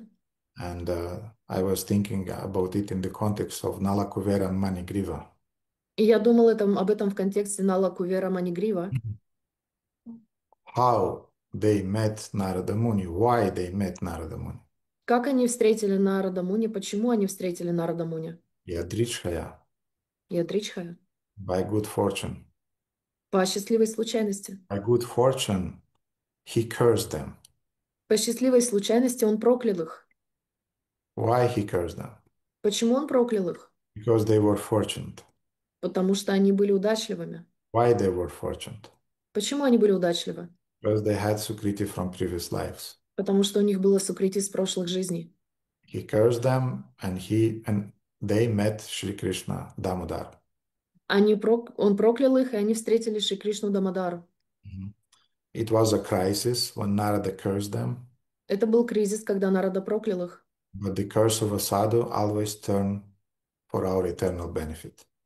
Но проклятие саду всегда оборачивается для нашего вечного благополучия. So therefore, a few days I was thinking about, because this is the verse I'm trying to learn now. Yadrichayama kadadao jata shadatu yahpuman. It's a very beautiful verse. The last one, the eighth one. If somehow or other by good fortune one develop faith and hearing and chanting my glory, such a person being neither disgust nor very much attached to material life, they are devotees. It's a very important second part of the verse also. И поскольку я сейчас пытаюсь выучить этот стих, 8-й текст, и я медитирую на него, если же по счастливой случайности кто-то развивает веру в слушание и воспевание моих слав, то такой человек, не будучи ни чрезмерно отрешенным, ни слишком внимания преданным и привязанным к материальной жизни, должен достичь совершенства через путь любовного преданного служения мне. Вторая часть этого стиха еще более важна. Because so we became devotees by hearing, somehow by good fortune we developed faith in the narrations of the Lord. What should we do after that? Потому что по какой-то счастливой случайности мы становимся преданными, и мы развиваем вкус к слушанию. Но что мы должны делать после этого? Usually we want immediately to renounce everything. Обычно мы хотим сразу отречься от всего. Yes? I'm spiritual. I just should renounce my family, my jobs, my watch, everything. Разве не так? Я теперь духовный, я должен отречься от привязанности к своей жене, к работе, к дому. But the verse is saying, no, na nirvina nati sakto. Но в стихе говорится нет. Being neither too detached nor very much attached. Ни чрезмерно отрешенным, ни слишком привязанным к материальной жизни. That's how you have to live your life after you received Shraddha. Вот как вы должны жить свою жизнь после того, как вы получили шраду. Don't be too attached, but don't be too detached. Both of them will be obstacles for you.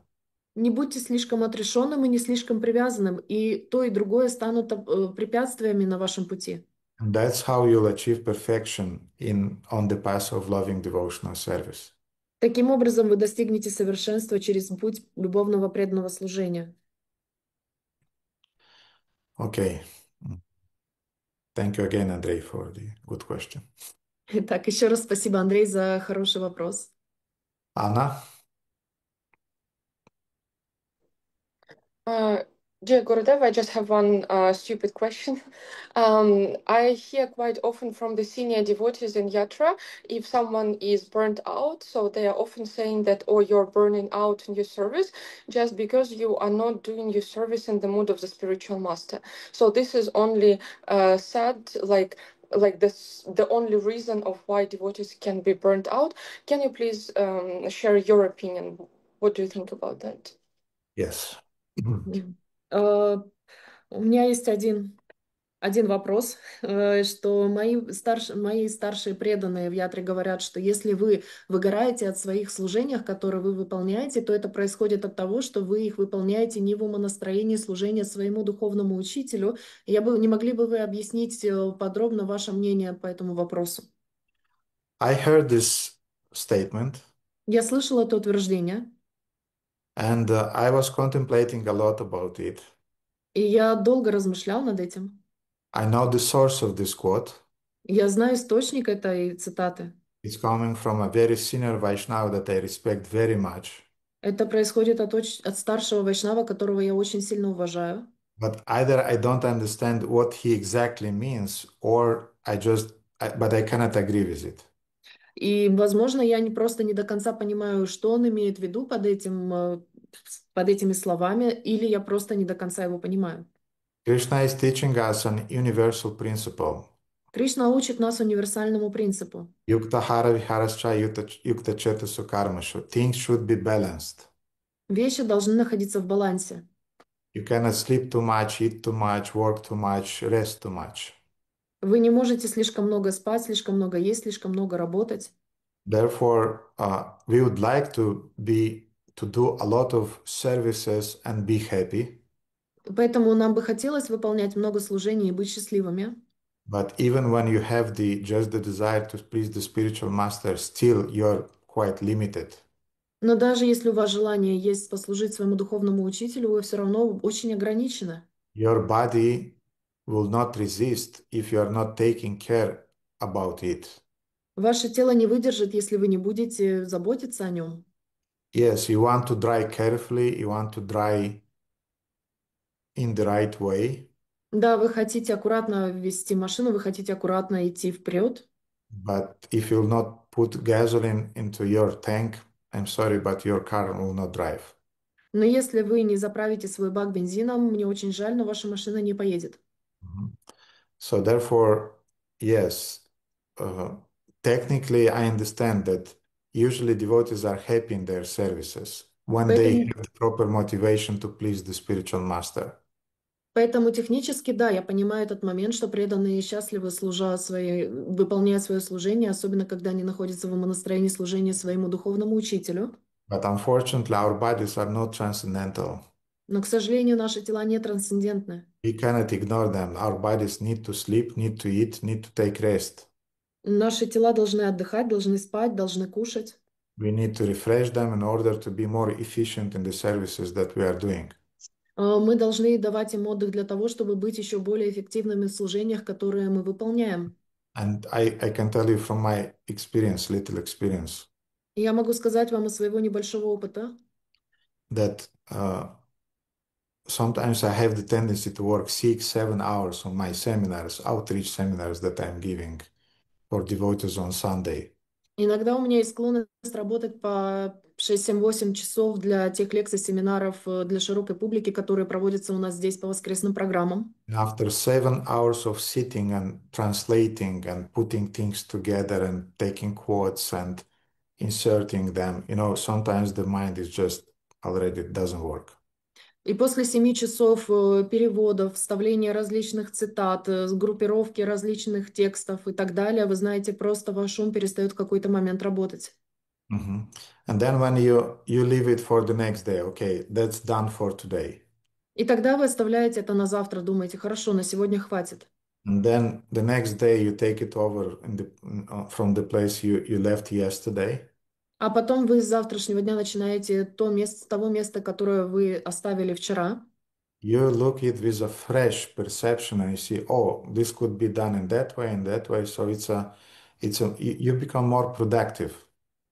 А потом вы смотрите на все это и своим свежим взглядом вы можете оценить, что а здесь можно было по-другому, это можно было поставить в другое место, и тогда вы получаете новую свежую перспективу. But if you keep yourself always in this strain that I have to work, I have to do it, I have to do it, I have to do it, you really burn yourself out. Но если вы просто себя заставляете, что вы должны это сделать, вы просто выгораете. Mhm. Therefore, a part of our Guru Seva is to keep ourselves fit for doing Guru Seva.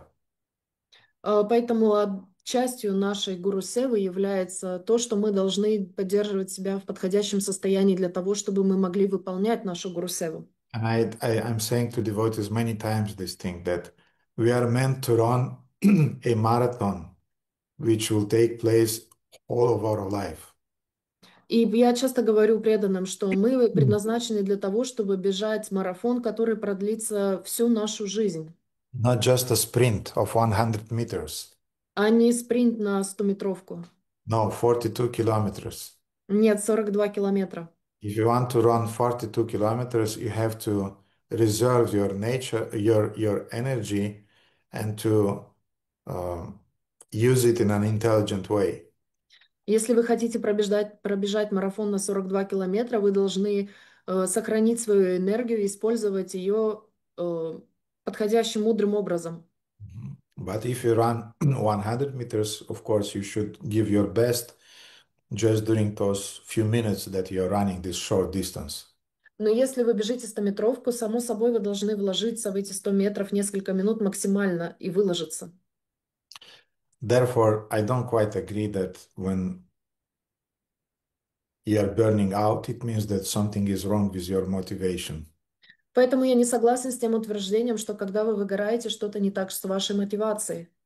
No, we can have a pure motivation but still burn out because we are not stopping at the right moment and don't take the needed rest. Нет, может быть, все в порядке с нашей мотивацией, но мы не останавливаемся для того, чтобы взять передышку и привести себя в нормальное состояние для того, чтобы продвигаться дальше. And I remember in Antalya, Venugopal asked me almost the same question. Я помню, в Анталии Венугопал спросил меня практически тот же вопрос, And when we had the discussion with the disciples, когда у нас было обсуждение с учениками. I told him and Swamini also that you should learn to say no. И я сказала ему и Свамини Матаджи также, что вы должны научиться говорить «нет». You should learn to say yes, Вы должны научиться говорить «да», but you should learn also to say no. но также вы должны научиться говорить «нет». Because ISKCON is a very wonderful society, Потому что Искон является очень прекрасным обществом, which is always giving you a lot of services. которое всегда предоставляет вам множество служений. You just a little inattention, and you have 3 more services. Небольшая невнимательность, и у вас еще плюс 3 служения. Mhm. Therefore, we should say yes when it is yes, but we should say no when it is no, because otherwise we'll just be another of those comets that is shining brightly on the sky of ISKCON, is blinding everybody and then disappears. Поэтому, когда нужно говорить «нет», необходимо сказать «нет». Когда нужно говорить «да», необходимо сказать «да», для того, чтобы не быть еще одной из тех комет на небосклоне Искона, которая ослепительно горит несколько мгновений, первые 3 года, а потом исчезает. Mhm. Anna, anything else on that? Еще что-нибудь по этому вопросу, Анна? No, thank you so much. It was so comprehensive. I'm very grateful that you're always giving such amazing answer that we could not even expect. Thank you so much. Нет, спасибо вам большое, это был очень обширный дополняющий вопрос, и вы всегда отвечаете на вопросы таким образом, что способом, которым мы даже не могли от вас ожидать, настолько полноценно. Спасибо вам огромное. Mhm. Okay, Irina? Дорогой Гурудев, дорогие преданные, примите, пожалуйста, мои поклоны. Спасибо вам большое за такую поучительную и более такую как бы практичную лекцию, да, которую мы используем в в нашей жизни. Я хотела, во-первых, пользуясь случаем, поблагодарить вас за это сравнение, что мы бежим марафон, а не спринт. Я просто помню, первая лекция, когда вы приехали в Черновцы, которая попала как бы лично к вам, которую я вообще слушала, это как раз было об этом марафоне и спринте, и она так мне сильно отложилась в памяти, и я пытаюсь как-то воплощать ее в жизнь. А также хотела поблагодарить и прославить Бишопалу Купрабу, который очень долго продолжает меня учить этому волшебному слову из 3 букв, которое называется «нет». Он мне постоянно так повторяет: «Матаджи Ирина, не забывайте, есть слово «нет». Поэтому реально оно, прям... Вот когда я начала это практиковать, это волшебное слово, я реально какое-то такое облегчение почувствовала, и что я беру себе какие-то паузы, да, вот между служениями. И если можно вопрос, точнее 2 вопроса, но они как бы связаны. По Yes, поводу... Ира, дайте дадим Кришнаканте, чтобы не Простите, пожалуйста, я забыла, да. Thank you so much, dear Gurudev, for your lectures, and having this opportunity, I would like to thank you for all the lectures that you give. When I just came here, I actually heard this comparison between sprint and marathon, and I started to live by that phrase truthfully, and I understood how precious that phrase can be. So thank you for your instructive and knowledgeable lectures. And I want to thank also Vishwapalaka Prabhu, who actually taught me how to say that word out of three letters, which is no, in Russian it's three letters, because now I use this magical word and it helps me and it changes life completely. And I can have time to make some pauses between my services, which is helping me a lot. And I have a question which is composed out of two questions, if you will let me to do it. Yes, please. Mhm. Starts with the first one. Yeah. Mhm. По поводу служения духовному учителю, преданным, да, в разных гунах. Вот у меня по этому поводу вопросик такой. Вы сказали, что неправильно спрашивать у духовного учителя, как его дела. И я хотела уточнить, относится ли это также, например, к вопросу про его здоровье, если мотивация вопроса, это как бы не просто там, да, как, ну, с друзьями там, а как твои дела, а вот если мотивация такая, как бы могу ли я чем-то быть полезна, могу ли как-то послужить, да, может как-то, ну, я что могу сделать. И второй вопрос, близко к этому, в школе Бхакти или, может, на Бхакти-шастрах, сейчас уже как бы не вспомню, допустим, на Бхакти-шастрах, мы проходили обучение, и там было как бы такое наставление, что неправильно обращаться к старшим преданным, начиная с фразы «Хари Кришна», особенно если это вот в письменном виде. То есть лучше начать обращаться с предложения поклонов. И я хотела бы узнать ваше мнение по этому поводу. Может, вы как-то подтвердите или развеете, да, вот это вот, потому что я вот так не до конца как бы не поняла. Правильно обращаться Хари Кришна, а потом предлагать поклоны? И лучше поклоны сразу. Потому что также я вижу, есть старшие преданные, из Киева, которые, ну, как бы я доверяю им авторитету, да, и я вижу, что они обращаются там в общей переписке, даже иногда в личной переписке, когда они пишут, они сразу как бы начинают с поклонов, без вот приветствия Хари Кришна. Спасибо большое. It's about asking serving to guru and to devotees in three gunas of the material nature, and I want to ask if this question about how are you, which is addressed to guru, and you said that it's inappropriate, but what if I'm asking him about his health, for example, how do you feel? So my motivation is not to be familiar, but my motivation is to how can I serve him, how can I be helpful to him in such situation? And the second one is from Bhakti Shastra or School of Bhakti. I'm not remembering correctly, but there was a theme that we cannot address to a senior devotees in our letters by Hare Krishna first, because it's not appropriate. And first we have to pay our obeisances, and after that we can say Hare Krishna if we want to. Because I have a senior devotee, which is an authority for me in this regard, and I noticed that he, in his personal messages and letters, he first saying Hare Krishna and then he pays obeisances. So I wanted to ask your opinion on that. Regarding asking about the spiritual master's health, По поводу того, чтобы спрашивать у духовного учителя о состоянии его здоровья. technically, it's also not the business of a disciple. Технически это не дело ученика спрашивать такие вопросы.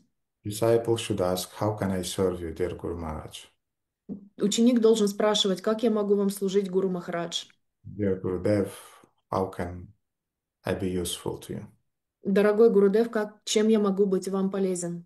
Mhm.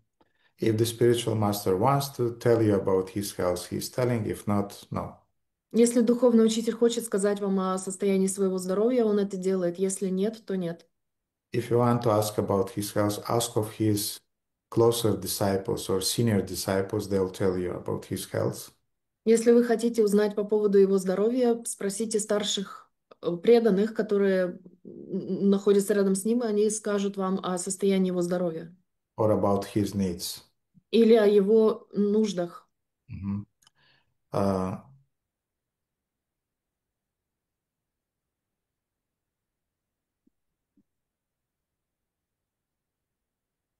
I also saw that this question sometimes is perplexing even ordinary devotees, what to speak of the spiritual master.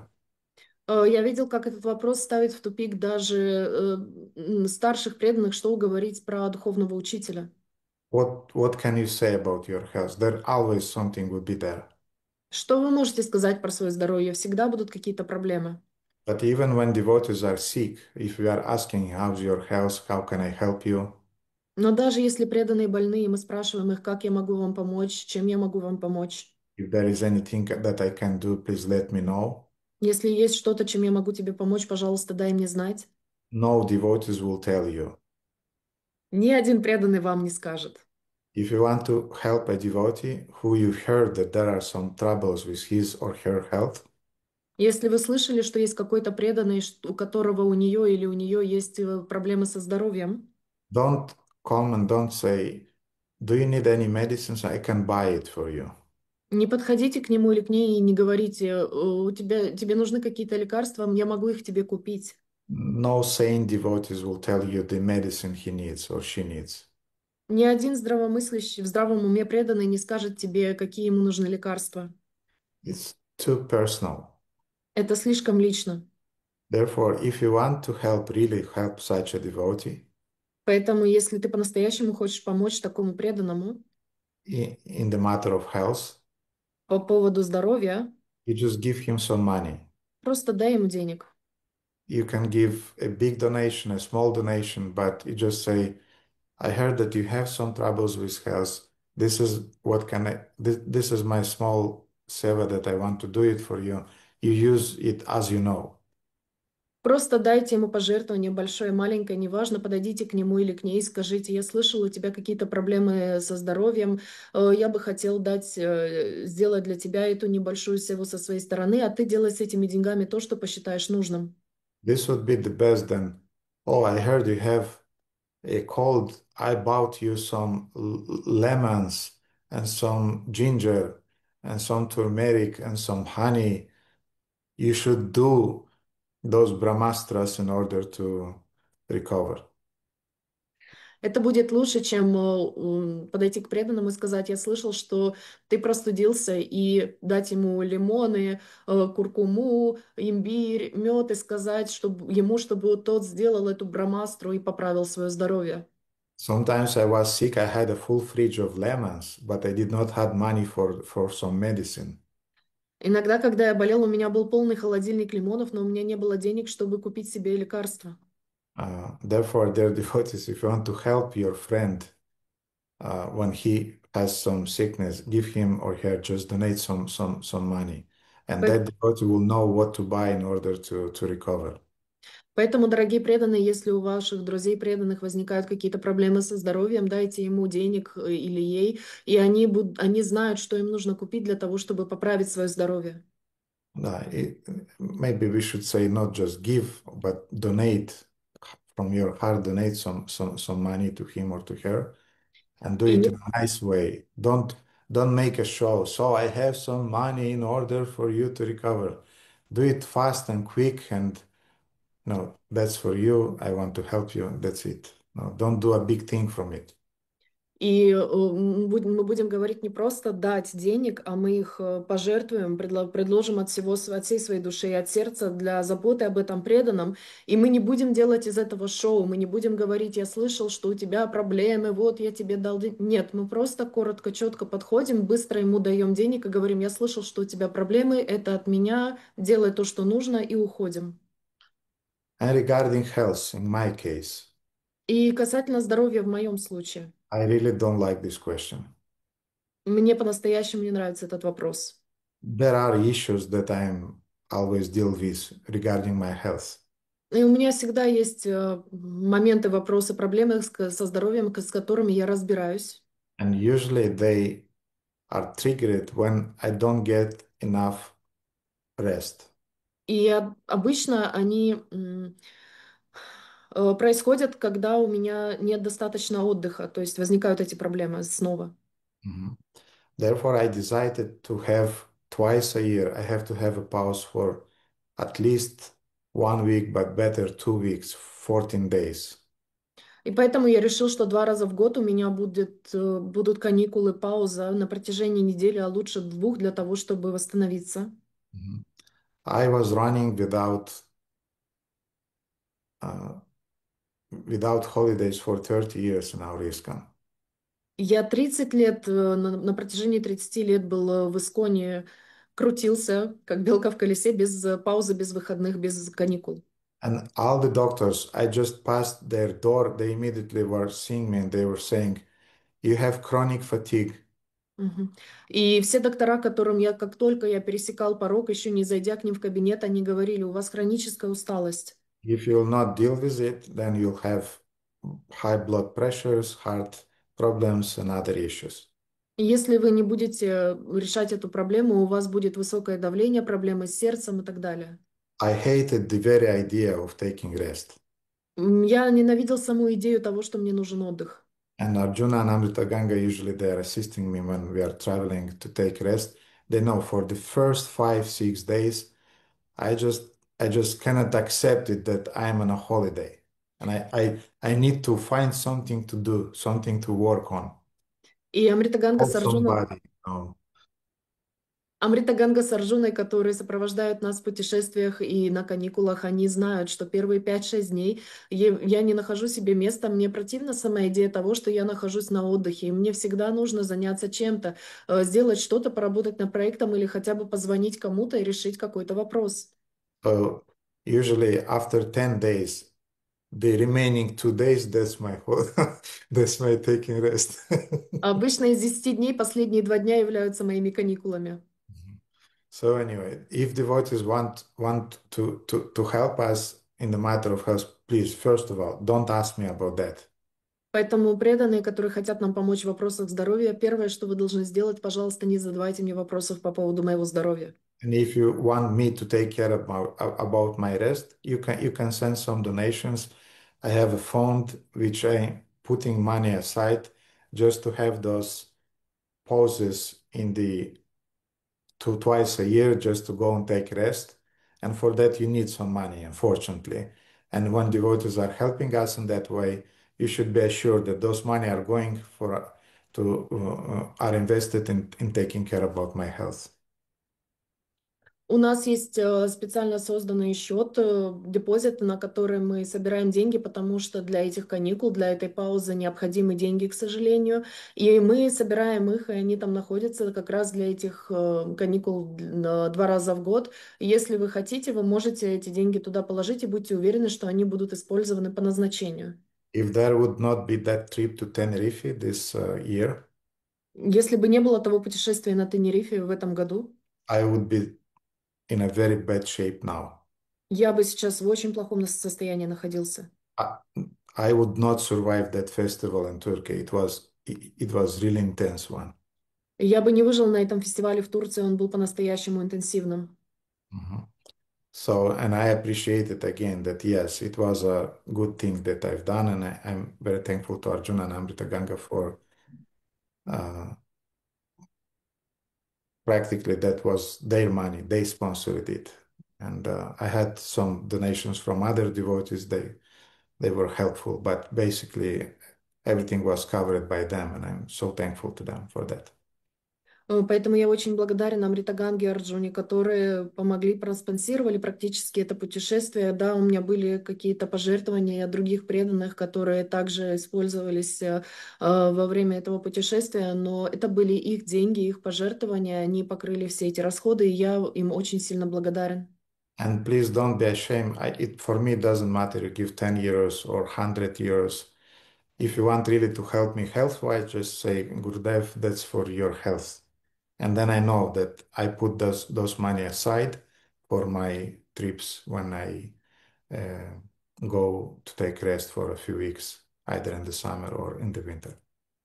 И, пожалуйста, не стесняйтесь, неважно, даете ли вы 10 евро или 100 евро, вы просто даете их со словами «Гурудев, это для вашего здоровья», я откладываю эти деньги, и мы используем их для этих каникул, которые будут происходить или summer, или winter, либо летом, либо зимой.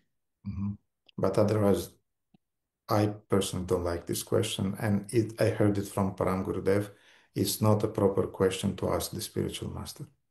Но мне лично совершенно не нравится этот вопрос, и как я слышала от Парам Гурудева, это не тот вопрос, который нужно задавать духовному учителю, он является неподходящим.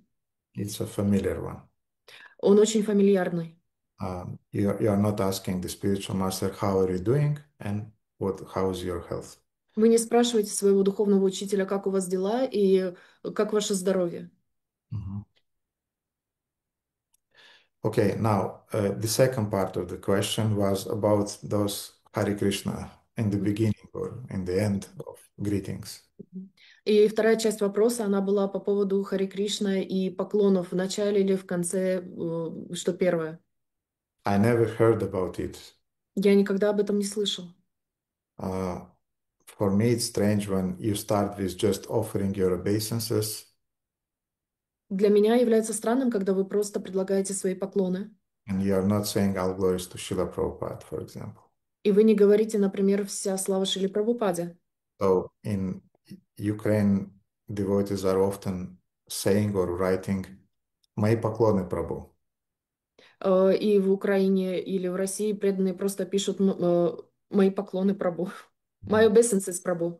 My obeisances, Prabhu. So it's a kind of like, we were trained in the 90s. Dear such and such, please accept my humble obeisances, all glories to Srila Prabhupada. That was our greetings till 2000s. In 2000s, something shifted in our ISKCON. Нас научили в 90-х такой формуле. Дорогой такой-то и такой-то, пожалуйста, примите мои поклоны, вся слава Шрили Прабхупаде. И такая формулировка сохранялась у нас вплоть до 2000-х годов. В 2000-х годах что-то переключилось. So it's silly now that devotees are discussing should be there a Hare Krishna in the beginning or a Hari Bol in the beginning, but they omit the most important part, all glories to Srila Prabhupada. И очень странно слышать, как преданные сейчас дискутируют о том, должно ли быть там Хари Кришна в начале или Харибол в начале, когда они упускают самую основную часть этого сообщения «Вся слава Шрили Прабхупаде». Therefore, I was trained that dear such and such, please accept my humble obeisances, Hare Krishna or Hari Bol, all glories to Srila Prabhupada. What's the problem with that? И меня так научили. Дорогой такой-то, такой-то, пожалуйста, прими смиренные поклоны, Хари Кришна или Харибол. Вся слава Шрили Прабхупаде. Что сложного в этом?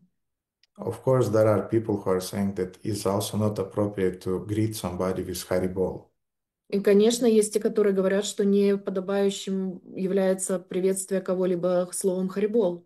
I never saw it said by some spiritual masters who had the association of Srila Prabhupada. Я никогда не слышала это от старших преданных, которые были учениками Шрилы Прабхупады. They don't have any problem with Hare Krishna or with Hari Bol. У меня нет никаких проблем ни с Хари Кришной, ни с Харибол. Них нету. У них. And therefore, these new things that appear here and there that should be there, Hare Krishna should be there, Hari Bol or should not be. Please leave me alone. I don't want to spend my energy with that. Поэтому все вот эти нововведения должно ли там быть Хари Кришна или Харибол в начале или в конце, пожалуйста, не задавайте мне этих вопросов, я не хочу тратить свою энергию на это. But when you are writing a letter, I remember the most amazing letter that I received, email, was from Bhakti Tirtha Swami Maharaj. Я помню, что самое замечательное письмо, которое я получила от Бхакти Тирта Свами Махараджа. I was working in ISKCON communication in Kiev at that time. Я работал в международных связях Исконно Киева в то время. And he wrote me, Dear Radha Govinda, please accept my blessings, all glories to Srila Prabhupada, all glories to your spiritual master. Дорогой Рада Говинда, пожалуйста, прими мои поклоны, вся слава, мои благословения, вся слава твоему духовному учителю, вся слава Шриле Прабхупаде. And then he wrote that with love and affection in the service of Guru Gauranga, your Bhakti Tirtha Swami. С любовью и преданностью. Yeah. С любовью и преданностью гуру и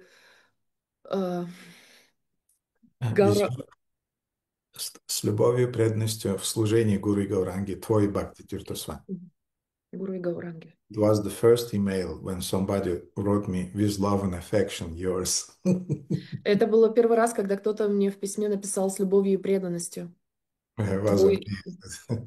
Usually emails are very kind of like, when I receive an email, I always like, what would be there again? Обычно у электронных писем есть такая особенность, когда я получаю электронное письмо, я сразу напрягаюсь и думаю, что там написано. Mhm. Usually it's connected with some stress.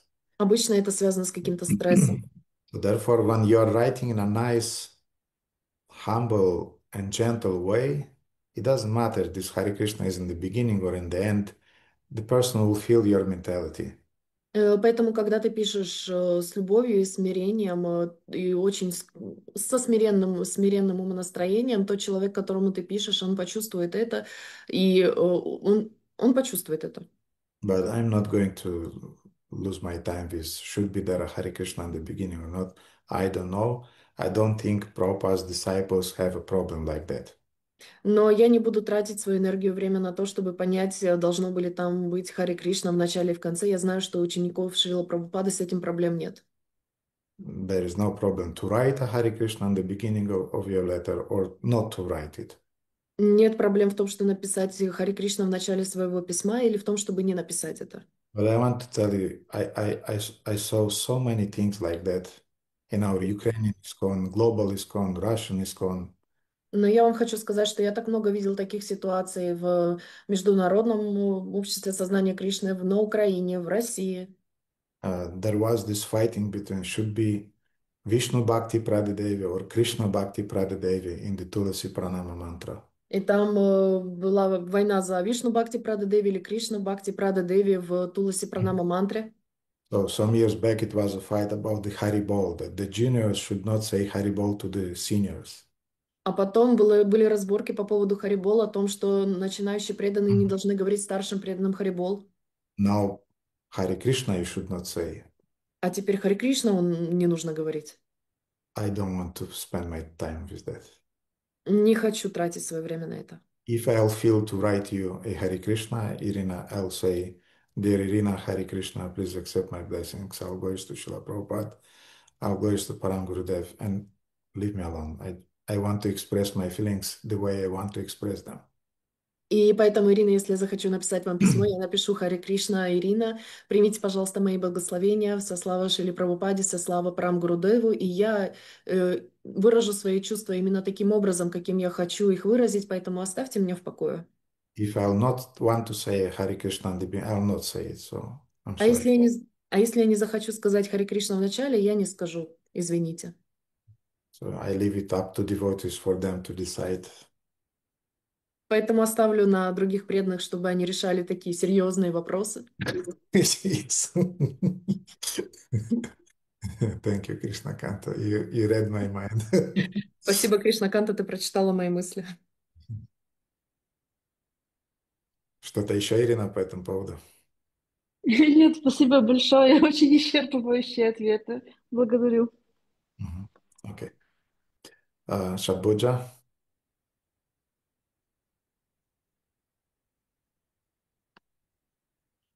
Надо включить микрофон. Харе Кришна, дорогой Гурудев, примите, пожалуйста, мои поклоны. Вся слава Шриле Прабхупаде, вся слава вам и всем преданным здесь. У меня два вопроса возникли из предыдущего семинара, который вы дали. Один вопрос по поводу садханы и садхи.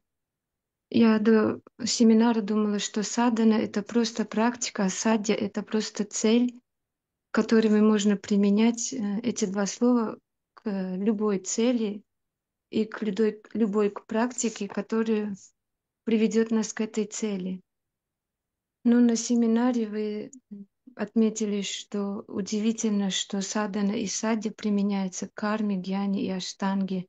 И также вы дословно сказали, что садхана — это путь, который привлекает сердце Кришны, а садья — это сама любовь к Кришне. И вот мой вопрос, я правильно поняла, да, что я вот эти два слова не могу использовать как цель и практика для других, ну, например, стать олимпийским чемпионом, это моя стадия, а бег, подготовка это не садана. Mhm.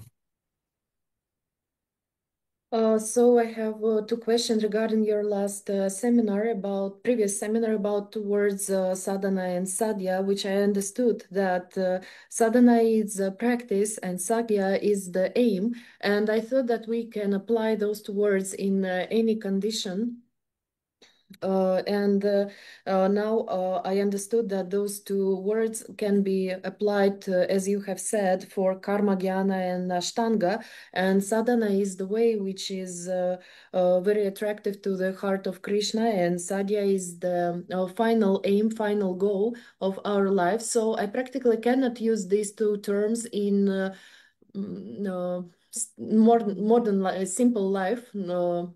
Modern life, like I want to be an Olympic champion, and then it will be sadhya, and as a sadhana I will accept my training. So I cannot use those words in natural and simple way in the life. Not that I was a professional sportsman, but usually they are not speaking in those terms. Не то чтобы я был профессиональным спортсменом, но обычно они такие термины не употребляют в своей практике. Therefore, this sadhana sadhya tattva is a spiritual term. Для меня садхана садья татва это является духовным термином. And Lord Chaitanya, when he started to associate with Tattvavadi Vaishnavas from South India, И Господь Чайтанья, когда он начал общаться с Татва Садья из Восточной Индии, с Вайшнавами Tattvavadi из Вайшнавами Татьява. Индии, Мгм. those were the first questions that he asked them. What is your sadhana and what is your sadhya? Это были первые два вопроса, которые он им задал. В чем ваша садхана и в чем ваша садья? So what is your final goal and what is the process of achieving that goal? Какова ваша конечная цель и каковы процессы, которые вы прилагаете для того, чтобы достичь этой цели? Mhm. And yes, Karma Kanda has its own sadhya and sadhana, И да, у карма-канды есть своя садья и садхана. or Karma Yoga, let's say. Или карма-йога, давайте скажем. Jnana Yoga has its own sadhya and sadhana. Гьяна-йога, у нее также есть своя садья и садхана. Ashtanga Yoga has its own sadhya and sadhana. Аштанга-йога, у нее тоже есть своя садья и садхана. The sadhya in Karma Kanda, not Karma Yoga, in Karma Kanda, is achievement of higher planets, heavenly planets.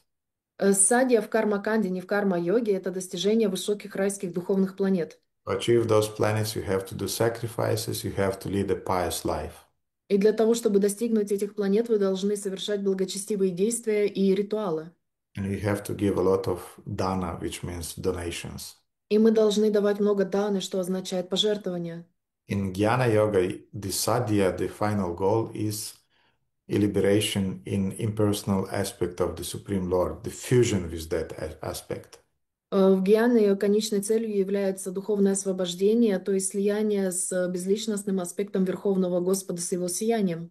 And for that, you have to do a certain practice, sadhana. И для этого вы должны выполнять определенную практику садхана. Mhm. And I don't remember exactly now, but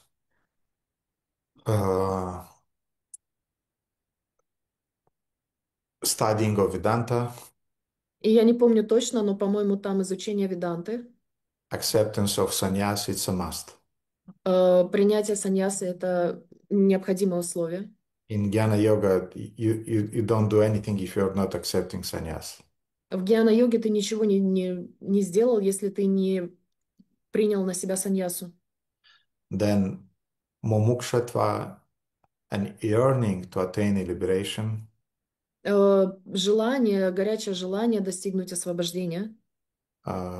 then viveka, you have to make distinction between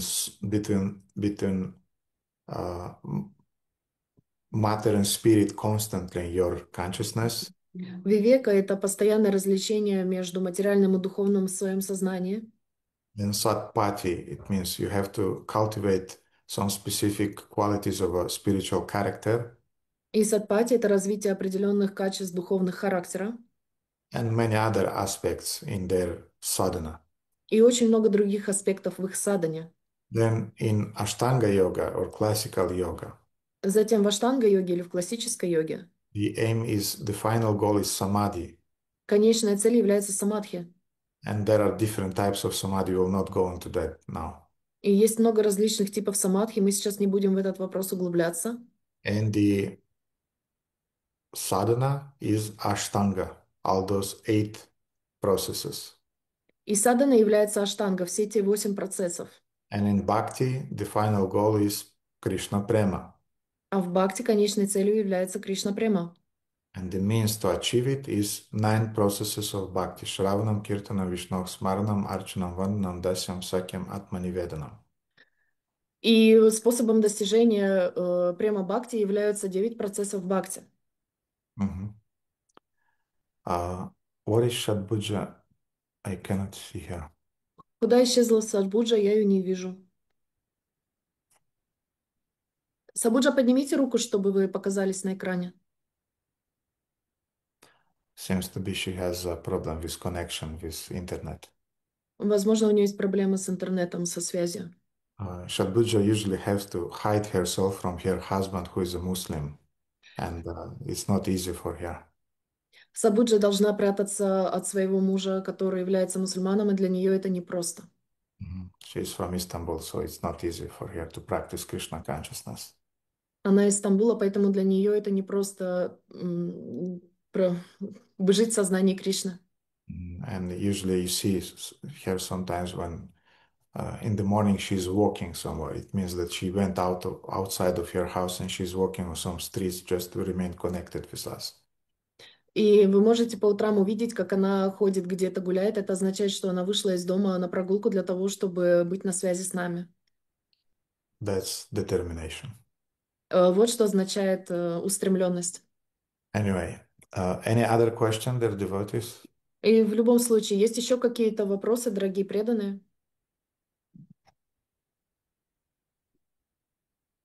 Окей, Кришнаканта, пожалуйста. So I wanted to ask, I heard a lot that we have different sections of Vedas for different types of people.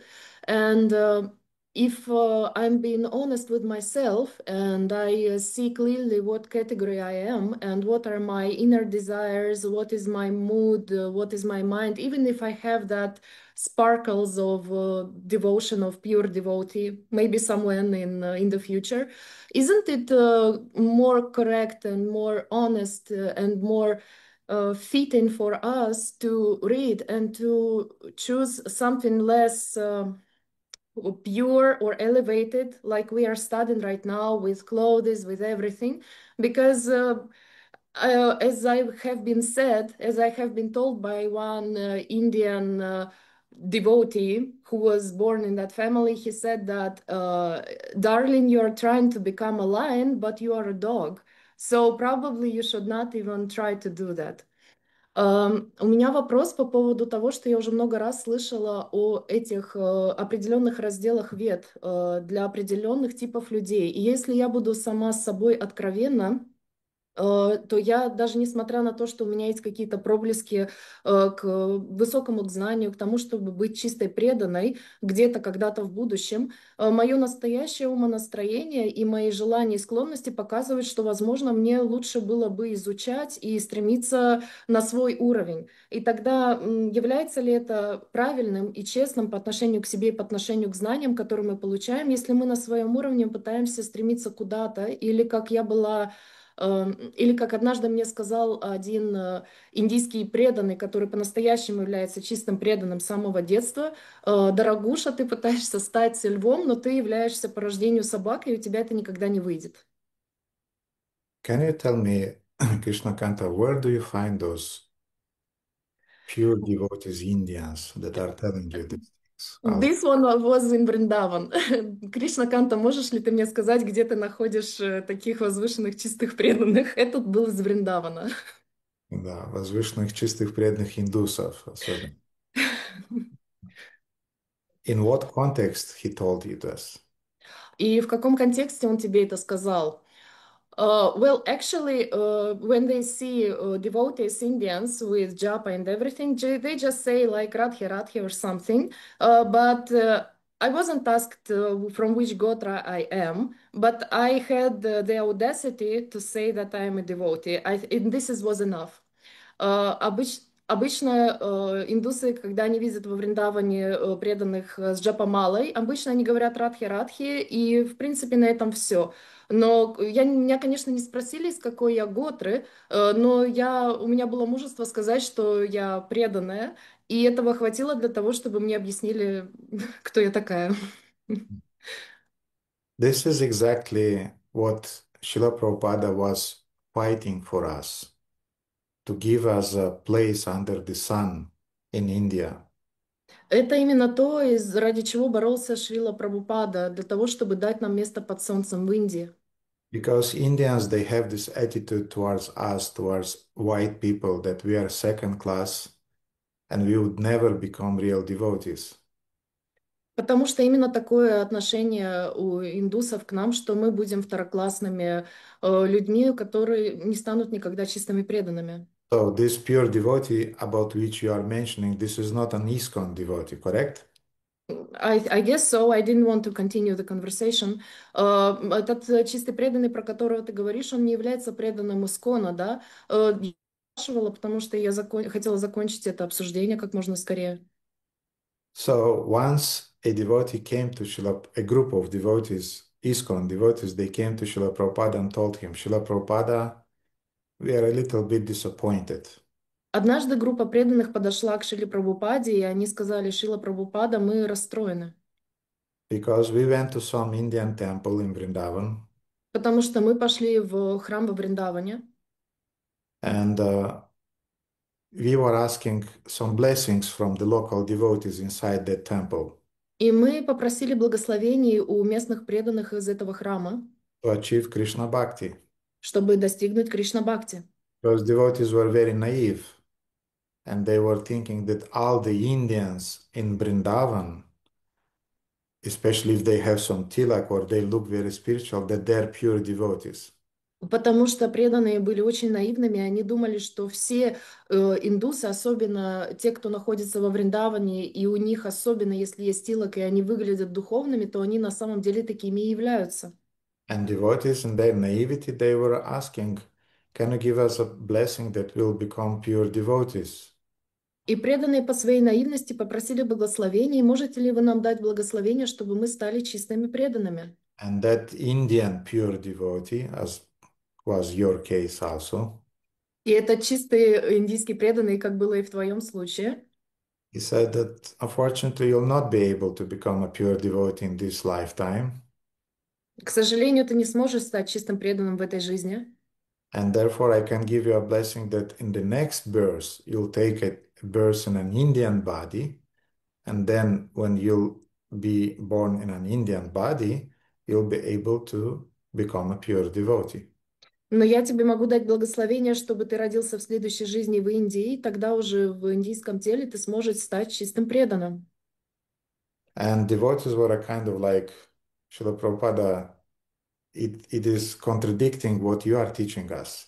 И преданные с недоумением обратились к Шриле Прабхупаде, потому что Шрила Прабхупада это противоречит тому, чему вы нас учите. Prabhupada was furious. И Прабхупада был в гневе. Prabhupada, when he was furious, he had 3 stages of his madness. У Прабхупады, когда он был в гневе, у него было 3 стадии этого гнева. So the last one was that his lip was trembling. И последняя стадия была, когда у него нижняя губа дрожала. The Prabhupada his lips started to tremble. He was really angry. То есть у Прабхупады задрожала нижняя губа, это означает, что он был по-настоящему в ярости. And he said, go back to that pure devotee. Идите обратно к этому, в кавычках, чистому преданному. Tell him that you are giving him a blessing. И скажите, что вы даете ему благословение. Next life, to take birth in ISKCON in a white body. Чтобы в следующем рождении он родился в Исконе в белом теле. And to preach Sri Chaitanya Mahaprabhu's mission all over the world. И проповедовать миссию Шри Чайтаньи Махапрабху по всему миру. and then he'll get Krishna prema. И тогда он получит Кришна прему. So this is the difference between two quality of face. Так, это разница между двумя Two качествами, types. Да, двумя типами квалификации. да, двумя типами веры. Two types of Мгм. face. It's pure transcendental face of Srila Prabhupada Это чистая трансцендентная вера Шрилы Прабхупады and the dogmatic Smarta Brahmana faith that is affected by caste system of Indians. и догматичная Смарта Брамана вера, которая есть у индусов и которая основана на системе каст. Mhm. And you were exposed to that.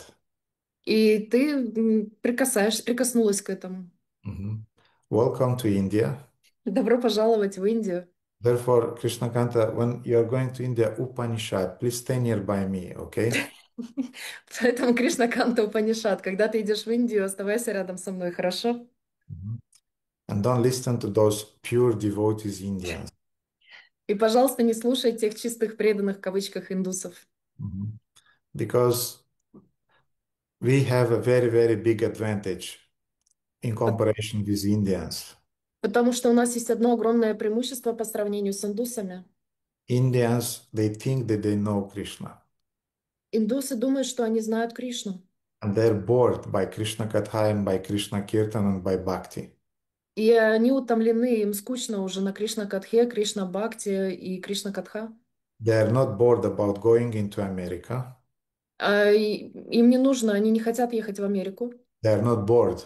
Им не скучно ехать в Америку. They are not bored to go to Europe, Не скучно в Европу ездить. London, for example. В Лондон, например. Mhm. And they're not bored to get some Western wives.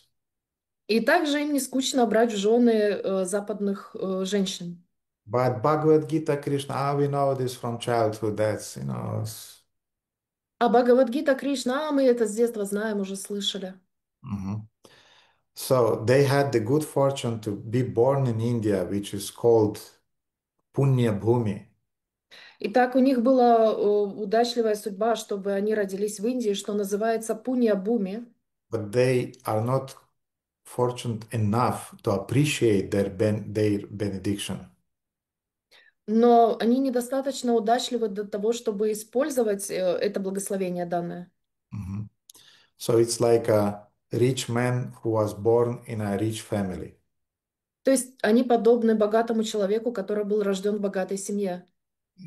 When he's young, he has the tendency just to spend money like anything. Когда он молод, он просто тратит деньги направо и налево. Be responsible. Безответственно. And we have a poor boy born in a poor family. И у нас есть бедный мальчик, рожденный в бедной семье. Mhm. And when he becomes a millionaire, it's another thing. И когда он становится миллионером, это совершенно другая история. Mhm. Therefore, the difference between Indians and Western devotees. Поэтому разница между западными и преданными из Индии. So Indians, let's say, here is Krishna and here is the Indian devotee. Например, скажем, что здесь находится Кришна, а здесь индийские преданные. So Indian devotees is here, Так, индийские преданные здесь, 1 centimeter from Krishna, 1 сантиметр от Кришны. but he's looking back. Но он наглядывается назад. He's turning his back to Krishna, Он поворачивается к Кришне спиной. and he's looking to the west. И он смотрит на запад. New York, a Western wife, career and business and so on. Нью-Йорк, западная жена, карьера в бизнесе и так далее. And here we have a Western devotee. А здесь у нас западный преданный. He's 10 centimeters from Krishna. Он на 10 сантиметрах от Кришны находится. Turned his back to the material world, Он повернулся спиной к материальному миру. and he is looking with his face towards Krishna. И он своим лицом смотрит на Кришну. Technically, the Indian one is in advantage position. Технически у индусов у них более выгодная позиция. But the chances that this Western devotee will come to Krishna are much bigger in Krishna's eyes. Но шансы у этого западного преданного, который повернут лицом к Кришне, в глазах Кришны гораздо более большие. Therefore, don't forget that we belong to Sri Chaitanya Mahaprabhu's mission. Поэтому не забывай, что мы принадлежим к миссии Шри Чайтаньи Махапрабху.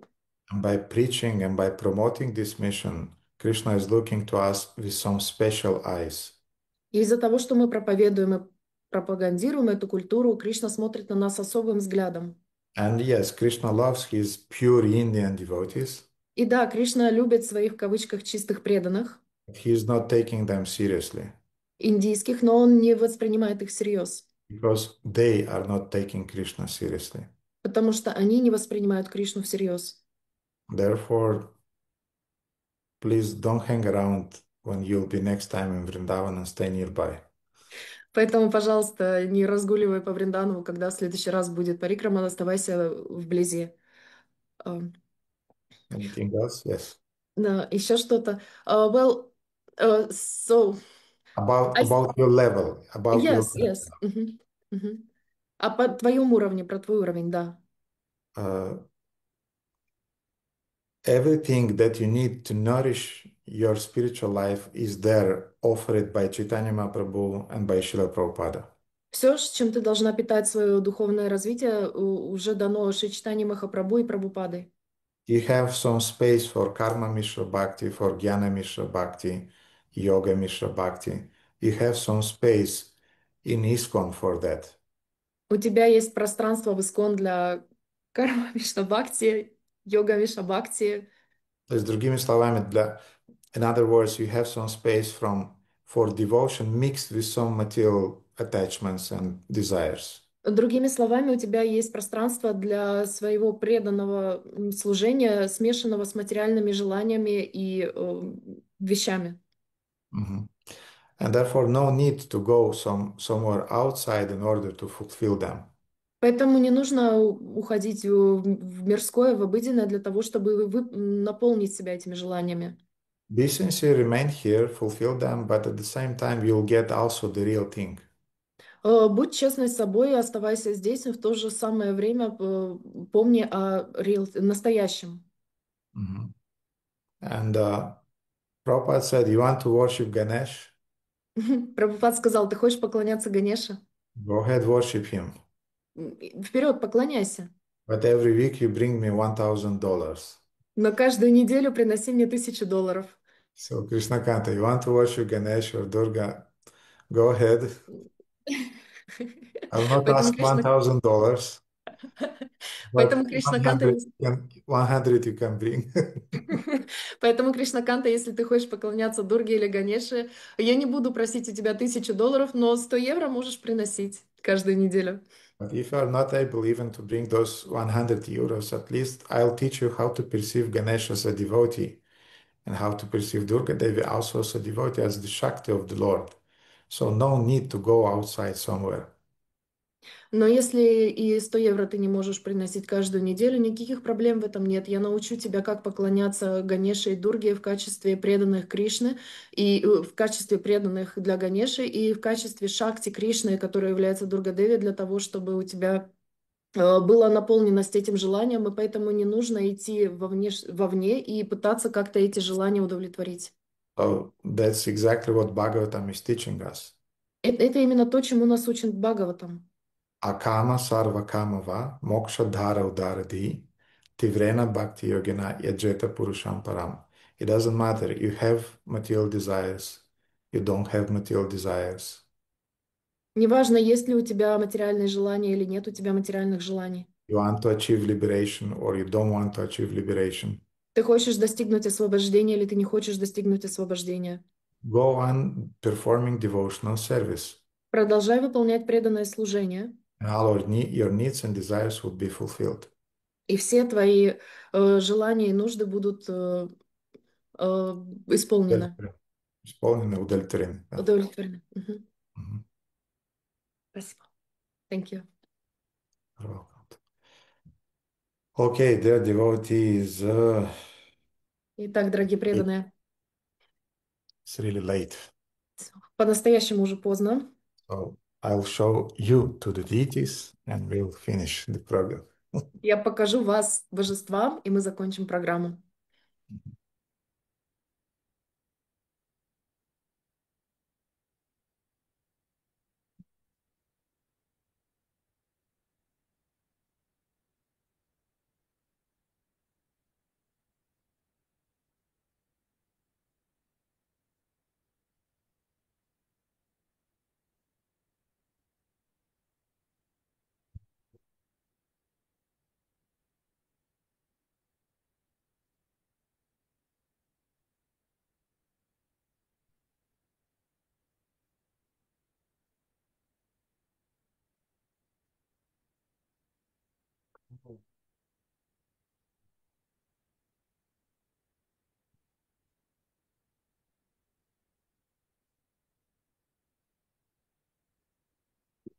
Okay.